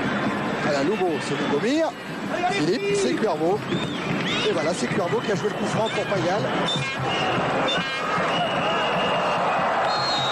Pagal qui se bat au moment où monsieur Dupondis rappelle les deux équipes au vestiaire. 0-0. Pagal n'a pas marqué, pas encore. Il reste 45 minutes. Joseph-Antoine Bell, lui, n'a pas encore pris de but non plus. Et c'était une première mi-temps bien animée. Ah oui, on a vu pas mal d'occasions et puis on a vu surtout des bonnes phases de jeu. On a vu un jeu extrêmement vivant et surtout on n'a pas vu ce qu'on regrette de temps à autre, c'est-à-dire des grosses fautes qui sont contre l'esprit du jeu. On va retrouver Denis avec Didier Tolo. Didier Tolo, 2 occasions assez nettes, un joli retourné, c'est-à-dire que vous confirmez vos bonnes dispositions. Malheureusement, ça n'est pas rentré. Votre duel avec la main, ça a été très difficile à ce moment-là. Non, je confirme rien du tout parce que à l'extérieur, quand on a 2 occasions aussi nettes que j'ai eues, on va pas s'en créer 50, donc sur 2, il fallait que j'en mette au moins une, même les 2. Donc pour moi, cette mi-temps est complètement négatif. Bon, maintenant, il va falloir que j'essaye de la mettre au fond en deuxième mi-temps. C'est le coup de rein qui vous a manqué face à la main? Non, bon, je joue un coup du pied, un coup je veux la piquer. Bon, ça rentre pas, mais j'ai pas le droit. Le rendez-vous de l'équipe de France, le rendez-vous, ce sera le 4 septembre à Bratislava pour un Tchécoslovaquie-France lourd de conséquences, en tout cas pour les Tchécoslovaques, surtout essentiellement même. Michel Platini donnera la liste des sélectionnés lundi, ça on l'a dit, mais il y aura d'autres matchs de l'équipe de France en France tout au long de la saison. Et Michel Cagnon, le directeur général de la fédération, vous demande de vous communiquer qu'à l'occasion de ces 3 matchs-là, c'est-à-dire celui du 20 novembre contre l'Islande, en match éliminatoire du championnat d'Europe des Nations, celui du 25 mars 92 contre la Belgique, on espère que ce sera un match de préparation à l'Euro 92, et celui du 19 août 92 contre le Brésil. Au cours de ces 3 matchs-là, vous pouvez vous abonner. Alors soit vous téléphonez du lundi au vendredi de 9h à 11h exclusivement au 44 31 73 70 en faisant le 16-1 si vous êtes en province, soit vous jouez avec votre Minitel en faisant le 36 15 code foot et vous réservez votre place, vous vous abonnez pour ces 3 matchs-là. Puisqu'on est dans le domaine des annonces et en ce qui concerne l'équipe de France, le vendredi 30 août à 15h. Vendredi 30 août à 15h à Franconville, il y aura un France-Allemagne des moins de 15 ans. L'équipe de France est entraînée par Henri Émile, l'un des adjoints de Michel Platini. L'entrée sera gratuite, la tombola sera gratuite, tout sera gratuit. Alors il faut aller très nombreux supporter les moins de 15 ans français face aux Allemands le 30 août à Franconville. Voilà, tout le monde est revenu sur le terrain. On attendait Joseph-Antoine Bell. Qui pose son habituel sac de gants dans le fond de son but.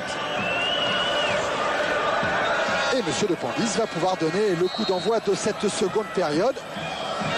Denis ne nous a pas alerté, il ne doit pas y avoir de changement. Cyprien. Ouverture longue vers Tolo. Et faute de Tolo. Arsène. Adjovi Boko. Slater. Et le président Laurent est venu sur le banc de touche à côté de son entraîneur Christian Saramagna, peut-être pour encourager ses joueurs. Il voit que Saint-Etienne peut créer la surprise en contre en première mi-temps, on l'a vu, avec Tolo. Oh, tenez, il y a peut-être de la superstition aussi, allez savoir. Hein. Attention à ce centre. Sorti par Cyprien, remis par l'Aigle pour Jules Bocandé. Bocandé qui contrôle le ballon, qui essaye le passage individuel.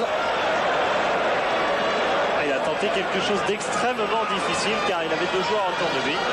Voilà André Laurent qui s'est installé, bien évidemment, à côté de son entraîneur. À côté de lui, les deux remplaçants, c'était Lambert, le plus proche, et Ao, un peu plus loin. Magal avec Moravchik. Magal. Alerte en profondeur, Gros. Et c'est Magnier qui est venu couper ce ballon. Magnier, le remplaçant, Francis Gillot. Et voilà les deux remplaçants. Lensois, à gauche, c'est Anis Saucé. Et à droite, c'est Patrice Zéré. El Adaoui. En 1-2 avec Slater. Slater toujours, El Adaoui en soutien. Dégagement de Cuervo. Faute de Stéphanois sur Pierre Lègle. Ah oui, l'international espoir Pierre Lègle qui aime bien partir comme ça sur la gauche. Qui a raté d'ailleurs la sélection polonaise de justesse car Gava était blessé et Marc Bourrier a cherché à le joindre. Et puis il était parti en week-end. Et il n'a jamais pu le joindre. Il n'est pas allé en Pologne avec l'équipe de France espoir. Bocandé a été piqué au premier poteau et c'est au deuxième poteau qu'on a cherché la solution. Côté Lensois, c'est pas fini avec Sikora. Valem. Oh, Valem qui a tenté un geste difficile et qui risque un énorme contre là. Emmené par Moravchik. Et ballon récupéré par Adjovi Boko. Oui, ça, au niveau professionnel, c'est quasi mortel de perdre un ballon comme ça. On est dos au but adverse et qu'on a plusieurs Stéphanois, comme c'était le cas pour Valem autour. Il ne faut pas chercher à se retourner de la salle. El Adaoui. Lui qui a bien trouvé, non. Belle intervention de Gros. Alors que Sikora était venu sur le côté droit. Sikora revient pour prendre le ballon. Beaufroid. El Adaoui. El Adaoui toujours. Et El Adaoui qui tombe et qui permet le contre de Cyprien. Avec Tolo qui s'est engagé. Magnier en couverture. Et ça repart vite sur Slater.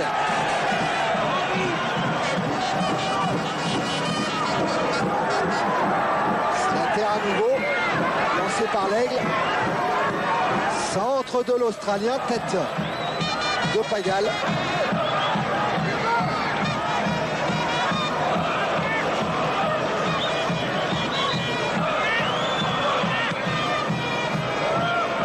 Dégagement de Bell. Deguerville.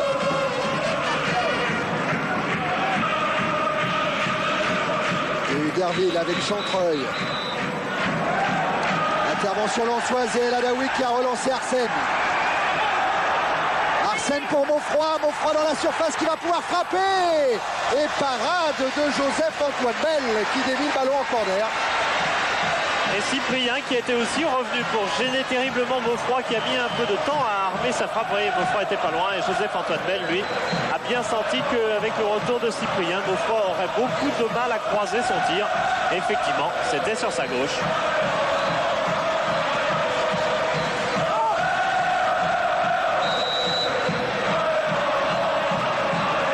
El Adaoui pour tirer le corner. Avec un ballon qui passe et Slater qui reprend et qui marque. reprise de volée exceptionnelle de Roby Slater. On vous disait tout à l'heure que ça n'était pas un vrai buteur. Là, il a fait un geste d'énorme classe pour ouvrir le score ici au Stade Bollaert. Et le plus extraordinaire, c'est qu'avant le match, il nous expliquait aussi pourquoi il ne marquait pas. C'est que quand il avait des occasions, il avait tendance à trop vouloir assurer sa frappe, à trop la mettre doucement. Alors là, c'est vraiment exactement le contraire. Une frappe de mule, une frappe d'anglo-australien, si on peut dire, de Slater sous la barre. C'est un petit peu le but que Joseph-Antoine Bell a encaissé dès la première minute à Sochaux. C'était un but de Caveglia. Et Saint-Etienne avait perdu 1-0 juste sous la barre. Alors espérons pour les Stéphanois que ce n'est pas un mauvais présage que ce but fabuleux de Slater. Et les Lensois qui marquent ici en première division cette saison leur deuxième but seulement à domicile. C'est Francis Gillot qui avait marqué le premier.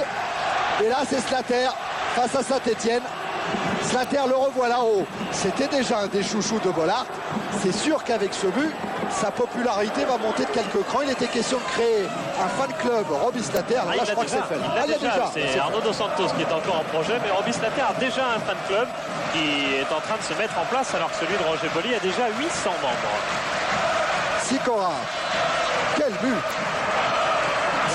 7 buts l'an dernier pour Roby Slater, seulement en deuxième division. Adjovi Boko avec Slater, Adjovi Boko qui a poursuivi et qui tente de déborder. Il est passé, il est accroché même, dit Monsieur de Pandis. Apparemment compromis de la part de Monsieur de Pandis qui va donner un corner, je crois. Alors on va voir cette balle, peut-être y a-t-il une attention du joueur stéphanois placé là. Serait-ce par hasard Moravcik? Oui, c'est Moravcik qui n'a peut-être pas senti que la balle allait revenir là. Mais regardez comme cette balle est tout près de la lucarne de Joseph-Antoine Bell. Elle y est, elle est tout près du poteau et encore plus près évidemment de la barre qu'elle touche. Sur la lancée, les Lensois sont revenus devant Joseph-Antoine Bell. Corner d'El Adaoui, sortie de Bell. Et que siffle Monsieur de Pandis. Faute de Bocandé, sifflé sur Cyprien. Oh, la relance dangereuse, Moravcik, et c'est Maufroy qui marque, non! Un ballon trop croisé qui pouvait être un centre également. Et Lama se tient la tête. Maufroy, lui, il a fait preuve de cette générosité qu'on connaît aux jeunes Lensois, car combien de jeunes professionnels là-dessus seraient allés au contact de Cyprien, de vieux professionnels, pardon, seraient allés au contact de Cyprien pour obtenir le pénalty. C'est pas dans l'esprit Lensois. Maufroy voulait marquer et il a été encore embarqué par Joseph-Antoine Bell qui lui n'a pas perdu, n'a rien perdu de son mental depuis le but puisqu'il avait un petit peu embarqué. Maufroy l'obligeant à croiser son tir. Et instantanément, dès que Slater a marqué, bien Ahon et Lambert se sont levés, ils ont jailli de leur banc pour aller s'échauffer sur ordre de leur entraîneur. Allez, il va falloir trouver des solutions pour Saramagna. C'est la 4e fois, peut-être avec Cyprien là, non? C'est la 4e fois que les Stéphanois sont menés 1-0 à l'extérieur. Ils ont perdu 3 fois. Alors là, il y a Loïc Lambert, l'ancien Lavallois. Ils ont perdu 3 fois 1-0. Ils ont perdu 3 fois 1-0. Ils n'ont jamais été décrochés. Ils sont jamais non plus revenus au score. Au froid encore. Prise avec De Guerville, il est passé, Maufroy. Et il est victime d'une faute de Christophe De Guerville. Ouais, cette fois, Maufroy s'est couché, entre guillemets, parce qu'il y a effectivement faute de Christophe De Guerville dans une équipe stéphanoise qui est un petit peu en train de perdre son mental depuis quelques minutes et on peut le comprendre. On sait d'où ça vient.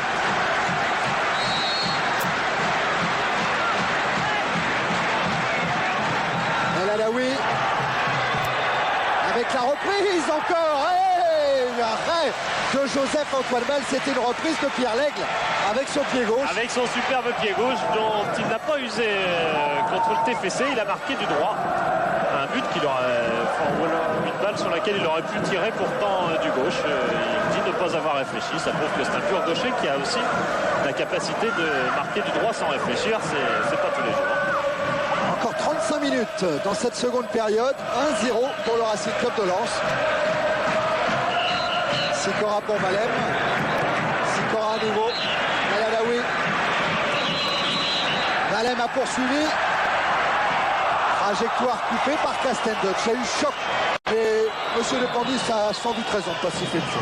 Oui, tout à fait. C'était vraiment un choc dans l'expression du jeu avec deux courses qui devaient se croiser mais qui n'étaient ni l'une ni l'autre orientées pour gêner l'adversaire. C'était simplement pour jouer le ballon. Un autre angle encore. Regardez Joseph-Antoine Bell comme il aime bien sortir loin de son but. Et là, le coup franc, c'est la reprise, c'est celle de l'Aigle avec une position de hors-jeu de Slater qui n'avait pas été sanctionné en jeu de position. Le tir de Slater, c'est nos statisticiens qui nous donnent ça, était de 22 mètres du but. Frappe conséquente. Oui, parce que c'est vrai, il était à l'intérieur de la surface de réparation, mais il faut tenir compte de la diagonale. Absolument, complètement excentré par rapport au but de Joseph-Antoine Bell. Adjovi Boko. L'Aigle, Adjovi Boko. Manier. Sikora. Arsène. Et Sikora qui s'est enfoncé, qui trouve au mot froid. Vous parlez de la qualité collective de ces Lensois. Slater décalé sur le côté gauche. L'Aigle maintenant, El Adaoui. Et une 2, El Adaoui face à Joseph-Antoine Bell. Et anticipation de Bell. Et il fallait ça. Et il n'y a pas tant d'équipes que ça dans le championnat de France qui sont capables de faire des actions comme ça, où avec 1-1-2 en plein axe, on arrive à transpercer une défense adverse. Il n'y en a pas tellement d'équipes qui réussissent ce genre d'action. Ça prouve que l'équipe lançoise a une qualité collective réelle et des qualités techniques réelles. Et El Adaoui est bien sûr au départ de tout ça, l'ancien Stéphanois. Castedoche lance Cuervo. Retour de Slater, intraitable Roby Slater. Attentif, concentré. Il connaît le jeu car il a fait tous les postes, je le disais tout à l'heure. Il a été numéro 2 à Anderlecht, 7 à Nottingham Forest. Quand il est arrivé à Lens, il a commencé en 10 quand Bozovic, le Yougoslave, s'est blessé. Et après, il s'est retrouvé en 9 carrément. Et puis on s'est aperçu que c'était pas réellement un attaquant de pointe. Il a trouvé sa place en numéro 7. Et aujourd'hui, il est encore nouveau en étant sur le côté gauche. Au froid, la lutte avec De Gerville. Récupération Moravchik. Valem. Et relance de la main, relance à la main sur Slater. Face à Cuervo. Slater en vitesse qui parvient à centrer, contré par Castedoche.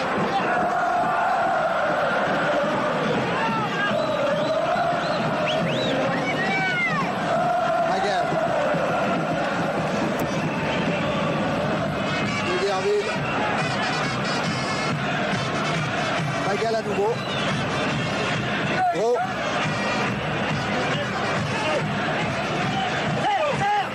Gros qui s'en sort bien et qui est victime d'une grosse faute d'Arsène. Voilà une de ces grosses fautes d'anti-jeu qui gâche le jeu car là vraiment Arsène fait une énorme faute sur Gros. Buteur à Nîmes pour Saint-Etienne, buteur contre Nîmes, pardon, parce que c'était à Geoffroy Guichard.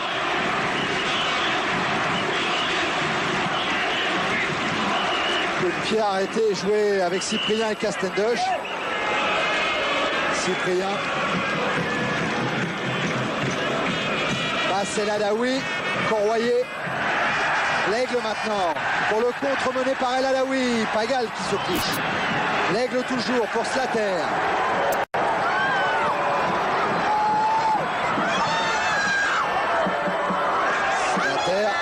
Accroché par Cuervo. Coup de sifflet de M. Lepandis. Ce qui est phénoménal du côté de Lensois, c'est qu'il y a toujours mouvement dans le bon sens. Il n'y a jamais un joueur surpris de recevoir le ballon. Ça, c'est un signe d'une équipe qui est tournée dans le sens du jeu, qu'il soit défensif quand il s'agit de se replier, que ce soit offensif.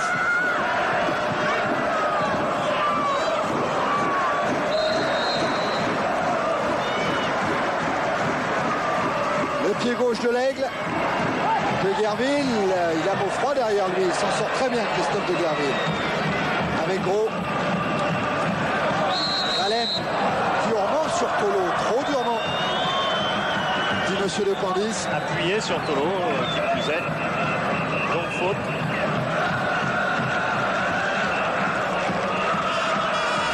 Castendush.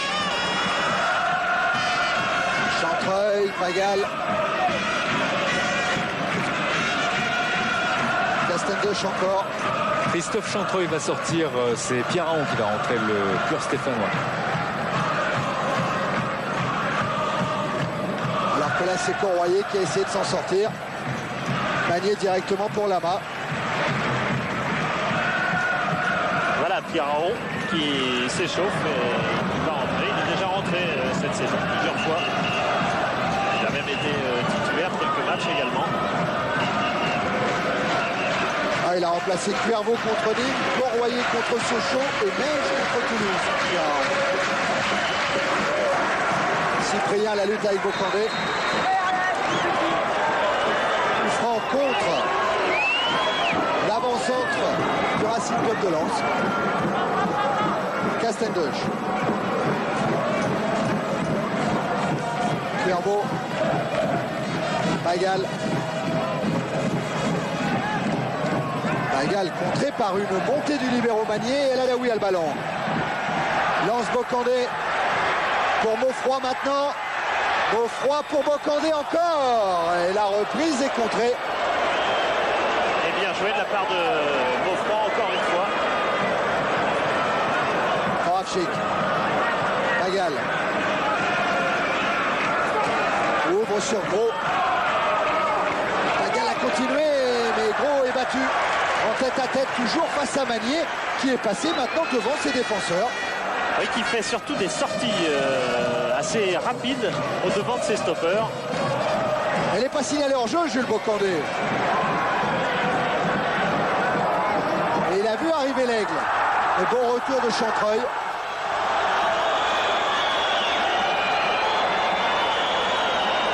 Moravchik. Pagal. De Guerville. Sortie encore de Magnier, cette fois elle est manquée et De Guerville aurait pu lancer ses attaquants sans un hors-jeu. Ouais, fonctionnement un petit peu approximatif quand même du hors-jeu côté lensois. Alors qu'Arnaud Dos Santos justement est en train certainement de parler, d'essayer de parler en tout cas à ses défenseurs qui sont bien loin de ce placement approximatif.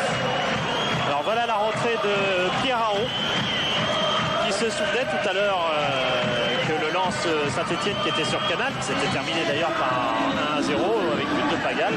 Et à ce jour-là, Aon avait placé un de ses coups francs sur la barre transversale du but lensois et il avait manqué ainsi l'égalisation. On va voir s'il va avoir cette influence encore sur le jeu. El Adaoui. Sikora, contrôle orienté. Perd un peu la maîtrise du ballon, Moravchik. Gros. Moravchik encore.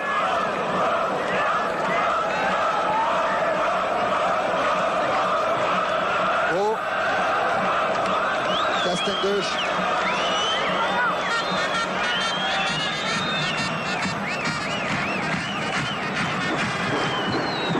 Cyprien. Castendush. Ouverture vers Tolo, tête de Valem. Sikora. Au froid.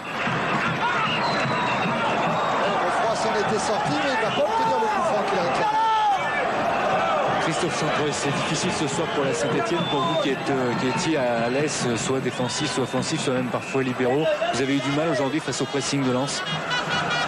Oui, non, je dirais qu'en première mi-temps, bon, on a quand même deux grosses occasions. Bon, en ce moment, le réalisme nous fait défaut et bon, on est en train de le payer maintenant. Il est certain que les Lensois n'allaient pas rester tout le match comme ça. Ils avaient bien poussé et donc bon, ils ont concrétisé une occasion qu'ils ont eue. Nous, je veux dire, on en a eu deux en première mi-temps et bon, ça fait la différence. Et encore une fois 1-0 à l'extérieur, mais même si le match n'est pas fini. Oui, encore 1-0. Bon, il reste quand même encore 25 bonnes minutes. Je pense que bon, les garçons vont réagir pour ramener enfin quelque chose de l'extérieur. Et ils auraient peut-être pu ramener un petit quelque chose sur cette faute sur Pagal.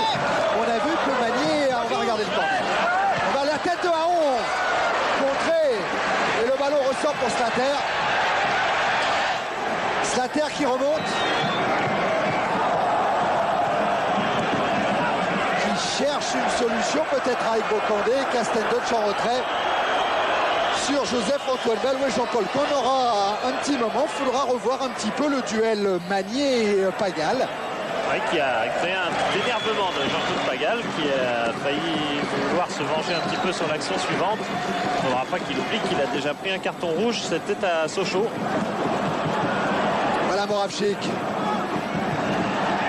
Contré, Arsène qui remonte le terrain. Moravchik pour l'instant la réclame une faute. Arsène qui ouvre sur Slater. Et Slater en confiance, qui saute pour chercher Maufroy. Tolo, poursuivi par Sikora. Et faute d'Éric Sikora. Ça va regarder, voilà. Philippe. Voilà l'action de Pagal qui avait redressé la balle, qui fait un petit bond à Magnier, qui s'accroche bien quand même. Oui, dans la surface. Au short de Pagal. Alors, y avait-il matière à siffler penalty? Vous savez que dans les règles, faute égale penalty. Il n'y a pas à discuter sur l'importance. Il n'y a pas petit faute et grosse faute. Il n'y a pas à discuter sur l'importance éventuelle de la faute. On pouvait éventuellement siffler un penalty pour les Stéphanois. Et c'est ce que réclamait tout à l'heure Jean-Claude Pagal. Même si l'impression directe n'était pas celle-là, il faut se méfier aussi du ralenti. Tout à fait. Qui accentue un petit peu les pressions des mains. Les Stéphanois ont le ballon avec Cuervo, 24 minutes encore à jouer. Les Stéphanois menés 1-0 ici à Bollaert. Aron, contré par l'Aigle. Et Arsène qui remonte. Slater.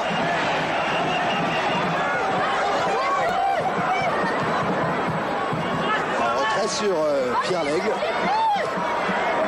Arsène à nouveau. L'Aigle.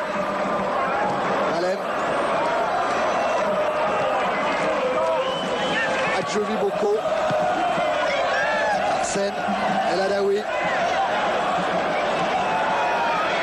El Adaoui face à Pierre Aron. Et récupération de Castelneuch. Preuve d'une nouvelle lucidité des jeunes Lensois, cette action où ils avaient au départ ce qu'on croyait être une balle de contre. Les Lensois ont bien conservé le ballon, ils l'ont fait tourner, ils ont vu que ce contre n'était qu'apparent. Ils sont revenus, cette action précédente, bien sûr, revenus un petit peu plus en défense. C'était intelligent de leur part. Et Moravchik touche de plus en plus de ballons. Attention au danger Moravchik, qui a lancé la superbe moment. Et intervention de Lama. C'est Aron qui était parti là-bas.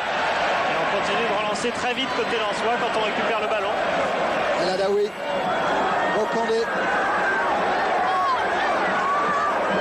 El Adaoui. Arsène. Valem. El Adaoui.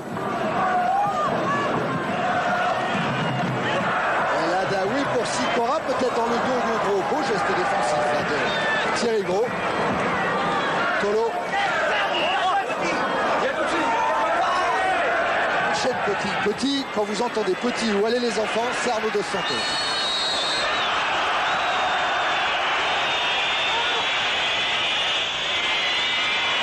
Faute sur De Guerville, faute de Valem. Pagal. Corroyer. Aron. Pagal. Gros. Moravchik.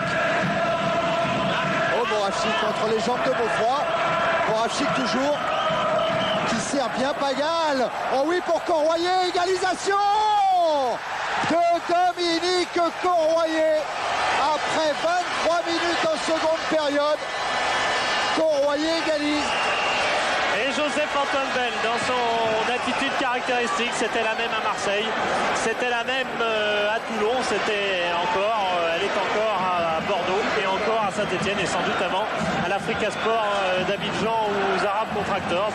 C'est une superbe action qui a permis aux Stéphanois cette scène de joie, une remarquable action avec, on va voir cette passe de Pagal et Corroyer qui n'est pas en jeu. On va le revoir tout à l'heure sur un autre angle avec cette balle piquée. Tolo avait eu besoin de 2 occasions et avait échoué. Corroyer sur une seule balle l'a placé de justesse d'ailleurs, parce que je crois que la balle a bien touché le poteau. Non, on va revoir peut-être avec cet angle. Vous voyez. Non, là, on arrive juste à voir que Adjovi Boko, qui est de l'autre côté et qui était le joueur qui couvrait le buteur, remonte trop tard. Attention à Slater qui centre, deuxième poteau. Et Bell de la main dévie le ballon. Oh, Bell. Ah ouais, le public du Stade Bollaert réclame une faute de Joseph-Antoine Bell. Et finalement, c'est lui qui va obtenir le coup franc. On voit cette façon caractéristique d'aller prendre la balle d'une main, d'une seule main. C'est toujours mieux que de ne pas prendre du tout la balle. Et là, il y a contact. Il y a le bras droit de Beaufroid aussi. C'est vrai, il y a gêne quand même de Beaufroid sur Joseph-Antoine Bell. Et Courroyer, c'est le premier buteur stéphanois de la saison à l'extérieur. Le voilà, ce but. Regardez Courroyer. Et vous voyez, Adjovi Boko va remonter après. Il n'y a absolument pas hors-jeu. C'est une tentative de hors-jeu piège qui était un piège en fait pour le juge de touche. Il a vu que la défense osseuse était battue. Il a vu que c'est lui qui couvrait Adjovi Boko. Il a tenté de monter. C'est de bonne guerre. On n'osera pas le dire parce que c'est un petit peu de la triche pour essayer de compenser. Bell en dehors de sa surface de réparation. Pagal, Moravchik. Sikora qui vient au contact, Moravchik. Ouais, Moravchik, c'est lui qui est aussi à l'origine du but. On l'a revu effectivement refaire surface, comme vous le disiez, Philippe, en seconde période. Quand le rythme Lensois a un petit peu baissé, que Lens s'est mis dans une position, peut-être une position un peu plus d'attente, une position pour être en mesure d'exploiter par exemple des contre-attaques. Et là, dans un jeu plus posé, Moravchik a tiré. On joue à 2 contre 3 à côté Lensois, mais Beaufroid et Bocandé ne s'en sortent pas. Non, dans l'ensemble, le fonctionnement de cette attaque n'aura pas, sur le plan collectif en tout cas, n'aura pas vraiment marché. C'est plutôt du côté de Slater, Beaufroid individuellement et Aladawi. On a su créer le danger. Au Magnier, c'est sans doute fait mal.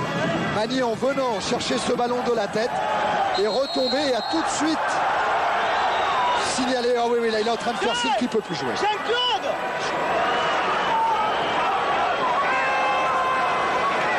Une douleur énorme, apparemment, et il tire sur la jambe, mais ce serait tout de même étonnant que ce soit une simple crampe.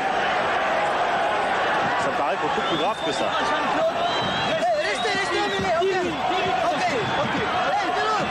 Dit à Jean-Claude Pagal de rester au milieu. Voilà. La tentation dont on parlait tout à l'heure. Ah, c'est peut-être bien des crampes quand même, Philippe. À voir les manipulations de Daniel Matelin. Non, c'est pas sûr. En tout cas, c'était d'une violence assez étonnante. Ah, oui. Regarde ce qui se passe autour. Oui,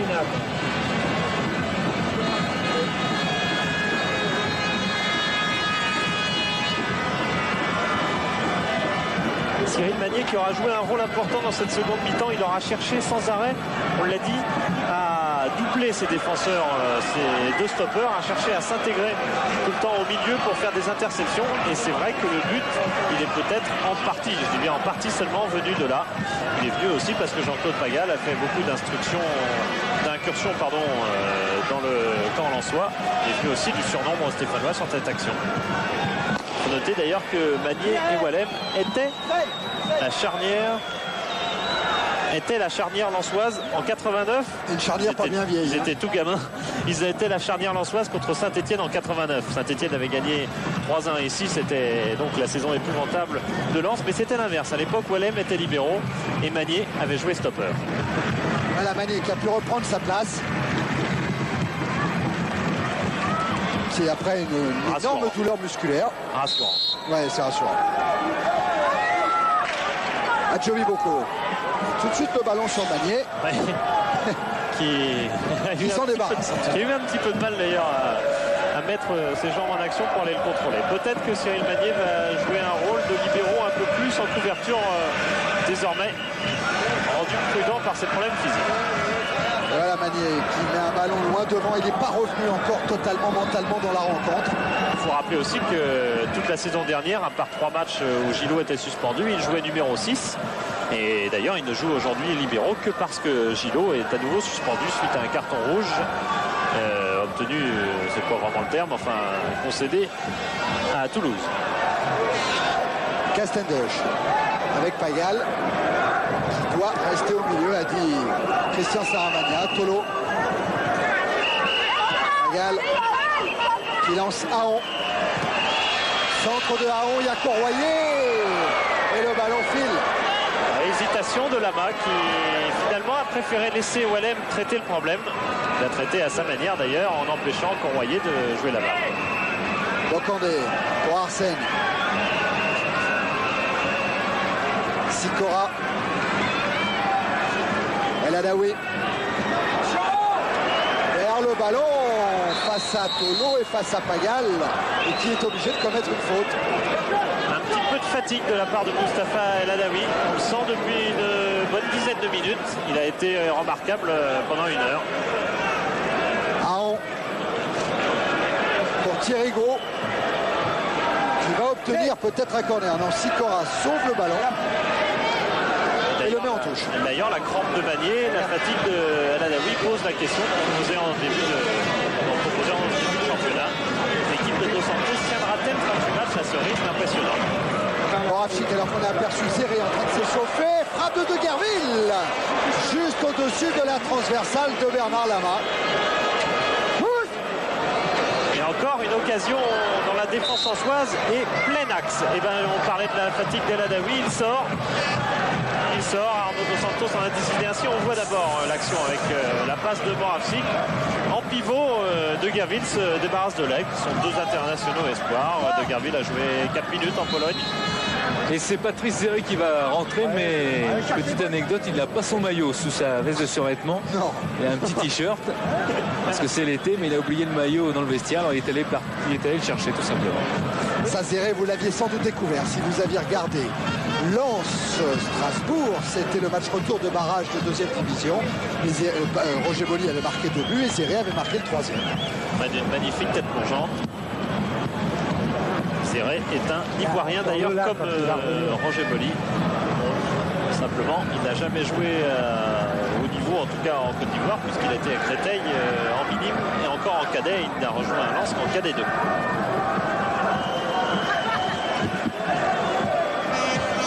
Moravchik.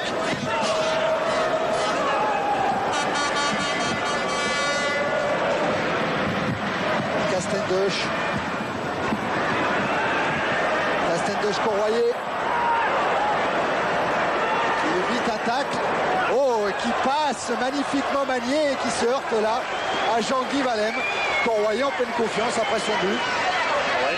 Et comme Tolo, il a eu des modèles, il a joué avec Papin tout simplement à Valenciennes. Et il a marqué à Lama déjà l'an dernier au but de la victoire stéphanoise à Brest 1-0. Courvoyer qui doit jouer 50 matchs lors de première division, lors de 2 saisons qu'il passe à Saint-Etienne, est arrivé envoyé à Zéré. Et oui, avec son maillot, le voilà. Maillot numéro 12. Attention à ce corner, bien intercepté par là-bas. Oui, Courvoyer, il doit absolument jouer 50 matchs en 2 saisons. Pour le moment, il joue son 31e match. Il est dans les temps à condition de faire une bonne saison.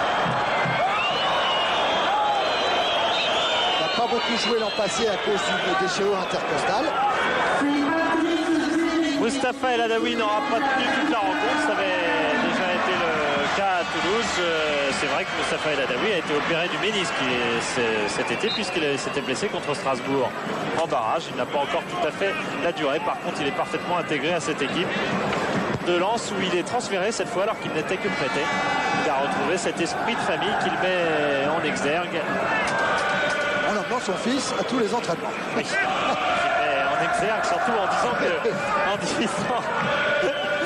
en disant que même en Sibérie, il irait pour trouver un club où il y a un esprit de famille comme à Lens. C'est ce qui compte le plus pour lui, dit-il, pour un Africain, c'est le plus important. C'est vrai qu'il a connu Lausanne, il a connu Saint-Etienne, il connaît maintenant Lens, c'est pas précisément la Côte d'Azur. Pagal. Encore 11 minutes à jouer dans cette seconde période. Toujours un but partout et Slater est sanctionné. Voilà, El Adaoui avec Denis. Mustapha El Adaoui, vous êtes sorti déjà à Toulouse. Là, vous sortez également. C'est encore votre genou qui vous fait souffrir, qui ne vous permet pas de tenir toute la rencontre? C'est pas que je suis corps physiquement, mais je suis pas encore à 100% à cause de mon opération du genou. Je suis pas encore récupéré totalement. Et toute façon, la compétition, ça me fait du bien. Dommage qu'on a pris ce but sur une erreur de marquage et tout ça. Et je pense que le match est animé. L'équipe qui va gagner, marquer un but, va gagner le match. Et j'espère que ça serait nous qui marque ce but-là. Et pourquoi pas Bocandé sur cette chandelle.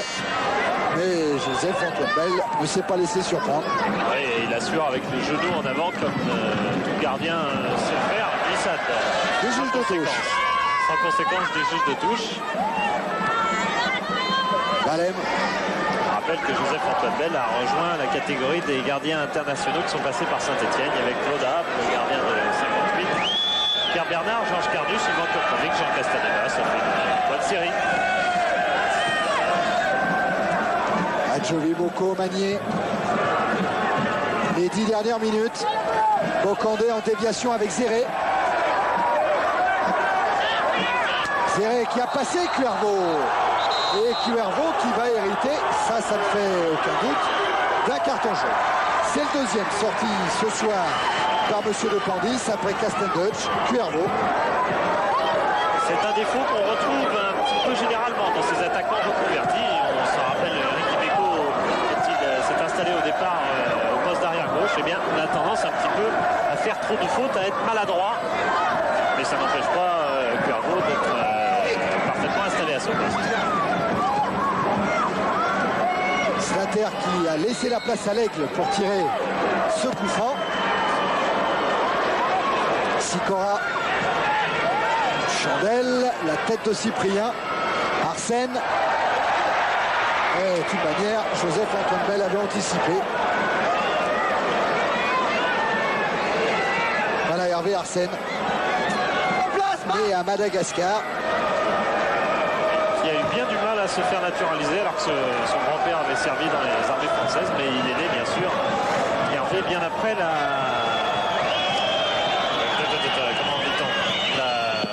nationalisation. Non. Je trouve le terme. Je comprends. Je trouve le terme. La décolonisation de Madagascar. De Guerville centre. Dégagement d'Adjovi Bocco. De Guerville encore.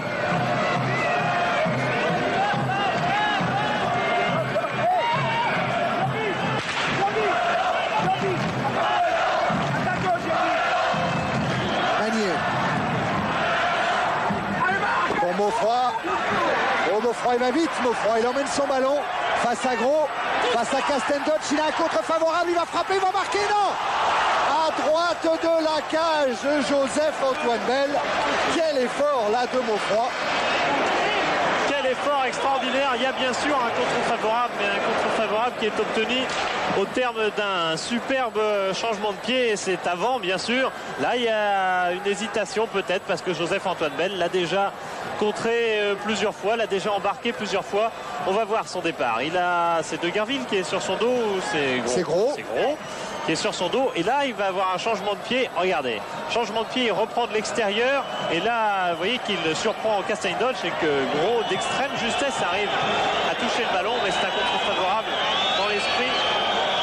Et ce tir de Moffroy, encore croisé, tout à l'heure également, il avait échoué de la même manière. Il y avait un bel effort de Cuervo aussi qui est revenu. Ouais. Moffroy en tout cas aujourd'hui n'a pas oublié le ballon. Parce qu'hier c'était à l'entraînement, c'est lui qui était chargé de porter les ballons. C'est un tour de rôle, il y a un tableau. Puis hier il avait oublié les ballons dans son coffre à l'entraînement. Anis et Saucé, vous l'avez aperçu, que Arnaud Dos Santos va lancer sur la pelouse de Bollard. Ainsi d'ailleurs que Lambert côté stéphanois. Ça repart côté Lensois avec l'Aigle. Slater qu'on retrouve côté droit avec Sikora.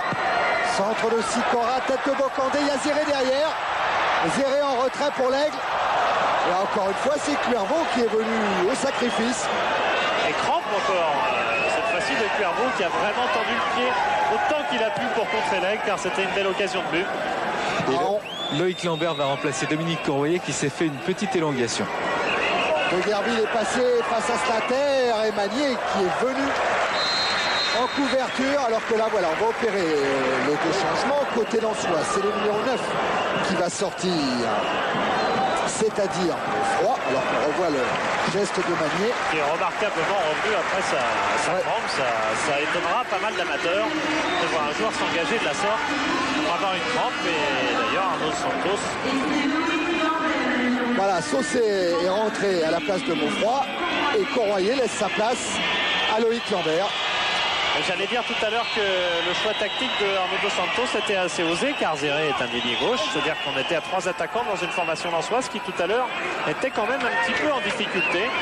Le choix tactique n'était pas si osé parce que Lens dans l'intervalle s'est créé 2 occasions de but, preuve que Arnaud Dos Santos n'avait peut-être pas tort de jouer la gagne, mais il est quand même revenu un petit peu en arrière en compensant ce choix de tout à l'heure, en faisant rentrer Saucé au milieu de terrain, mais Saucé est un défenseur à la place de Beaufroy, l'attaquant. 22 ans à Nice-Saucé et à Lens depuis 1974, autrement dit formé au club et complètement formé au Racing Club de Lens. Marc Monfroy, un match fatigant. Un match très fatigant parce que le jeu est très alerte des deux côtés. On ressent sans arrêt le gardien relance. Je pense que les spectateurs doivent être contents parce que ça c'est du vrai football. C'est pas les 50 passes au gardien durant le match. Regardez comme Gardner Lama qui relance aussitôt. Normalement ça développe un beau football et en plus ça nous permet d'avoir des contre-attaques rapides. Ah ouais, comme avec Slater, il a raison Beaufroy. L'atout de Lens, c'est cette générosité, c'est sûr. Avec Arsène, qui en est un exemple également. Et Zéré est contré par Cuervo. On voit pour le plaisir. C'est beau. C'est beau, il n'y a rien à dire. C'est beau. C'est très beau. C'est toujours très beau un gardien qui s'envole comme ça.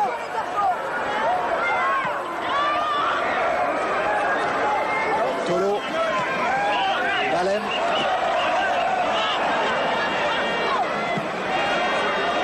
Dominique Courroyer, c'est un match assez ouvert, assez extraordinaire de par l'ambiance. Ça vous rappelle bien sûr Saint-Etienne, mais aussi Valenciennes. Oui, c'est sûr que je connais très bien le stade de Bollard pour avoir participé à un nombre derby avec Valenciennes. Et c'est vrai qu'aujourd'hui, les Lensois sont supportés par un fabuleux public et ça nous rappelle le stade de Guichard. Enfin, un point pris à l'extérieur, peut-être. On espère, on aurait préféré en prendre 2, mais aujourd'hui on est tombé sur une bonne équipe lensoise et on va essayer de garder ce match nul qui nous satisfait entièrement. Oui, il en a fait des derbys, effectivement, Courroyer. En D2, on en a parlé tout à l'heure, mais même en D3 et encore en jeune. Reste debout, Anissé, reste debout.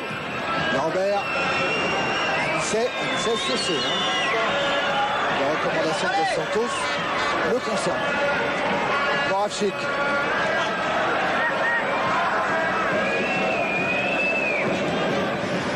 Avec Tolo. Moravchik. Lambert. Gros. Centre de Gros.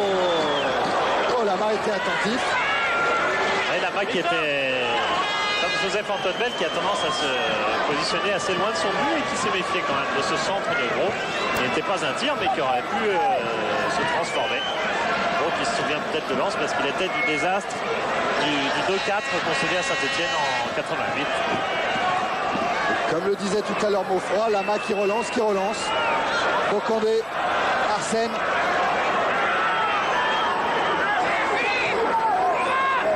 Zéré.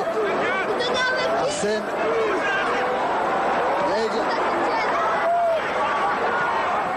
L'Aigle qui ouvre en direction de Saucé. Récupération stéphanoise avec De Guerville maintenant. En 1-2 sur Moravchik. Saucé. Un effort de Gros, mais la remise en jeu sera lensoise. L'effort aussi de Saucé, qui est d'ailleurs physiquement très fort. C'est avec Slater les 2 joueurs les plus forts sur le test de Cooper. Cher Arnaud Dos Santos. Oui. Le test de Cooper, c'est 12 minutes de footing et on mesure la distance par contre. Adjoli Boko. Cuervo.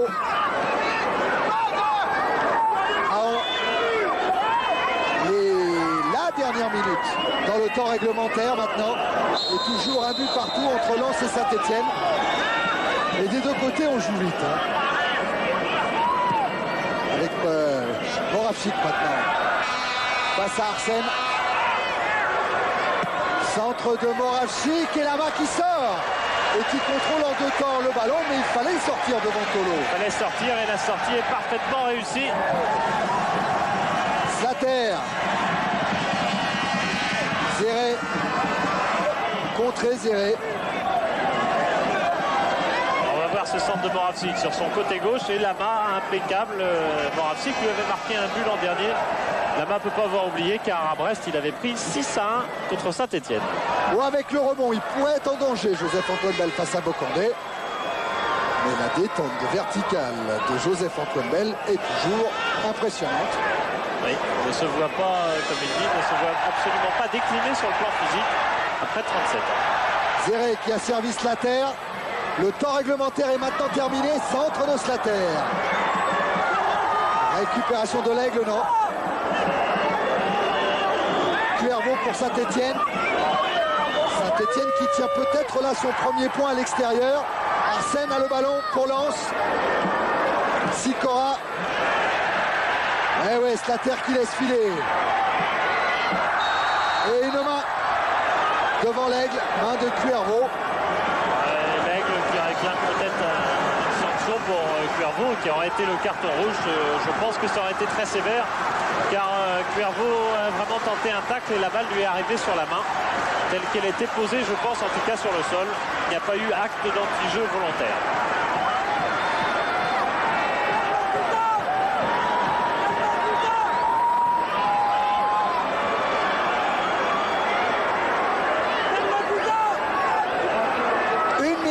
De jeu, le coup franc de la dernière chance pour le Racing Club de Lens avec une frappe qui passe au-dessus. Qui passe au-dessus. Cette frappe d'Eric Sikora. Au-dessus de la cage de Joseph-Antoine Bell. Et qui fait une remarquable frappe, Sikora, qui aurait pu inquiéter Bell. Il connaît bien les problèmes des gardiens, puisque c'est lui qui anime à remplacer Lama, qui s'est blessé donc à la main et qui a dû sortir en cours de jeu. Et Sikora a d'ailleurs confié que si je vais quelquefois dans les buts à l'entraînement, je ne pensais pas que c'était aussi dur, notamment le placement sur les balles aériennes. On le croit bien, c'est pas tout à fait pareil que s'entraîner pour rigoler à l'entraînement. Temps réglementaire passé depuis 1 minute 45 maintenant. Dégagement de Joseph-Antoine Bell. Très loin. Récupération de l'Aigle. C'est fini. C'est fini, vient de dire Monsieur Depandis. Sur ce match nul qui satisfait pleinement Jean-Claude Pagal, c'est sûr, puisque Saint-Etienne vient chercher son premier point en déplacement cette saison, qui doit rendre un peu triste Jules Bocandé, car une fois encore, après le match contre Metz, après le match contre Caen, après le match contre Sochaux, Lens ne gagne pas au Stade Bollaert. Mais non, c'est un nouveau promu. Et à part la défaite contre Metz lors de la première journée, eh bien les 6 autres matchs consécutivement sont 6 matchs sans défaite quand même pour l'équipe de Dos Santos. Qui regrettera certainement néanmoins de s'être fait rejoindre comme elle avait été rejointe face à Sochaux. Confirmation, voilà. Par Wallem. Jean-Guy Wallem, encore une fois, Lens a eu du mal à poser le jeu, même si le pressing a duré quelques minutes, ça n'a pas été pendant 90 minutes. Mais c'est vrai qu'on a des difficultés à faire le jeu à la maison. On joue mieux à l'extérieur en jouant en contre, mais je crois qu'ici, ce qui nous manque un peu, c'est des attaquants qui percutent un peu plus, comme Roger et tout. Et, bon, il est blessé, j'espère qu'on va le récupérer très vite pour qu'il puisse poser des problèmes aux défenses adverses. Parce que quand on joue contre une défense regroupée, c'est assez difficile et on s'expose à beaucoup de contres. Surtout que des attaquants comme Tolo et Courvoyer qui vont très vite et qui bougent bien ensemble, ils s'entendent bien, donc c'est difficile. Enfin, j'aimerais bien voir l'action, je ne sais pas s'il est hors jeu sur le but, il est bien tout seul, mais bon, tant pis pour nous.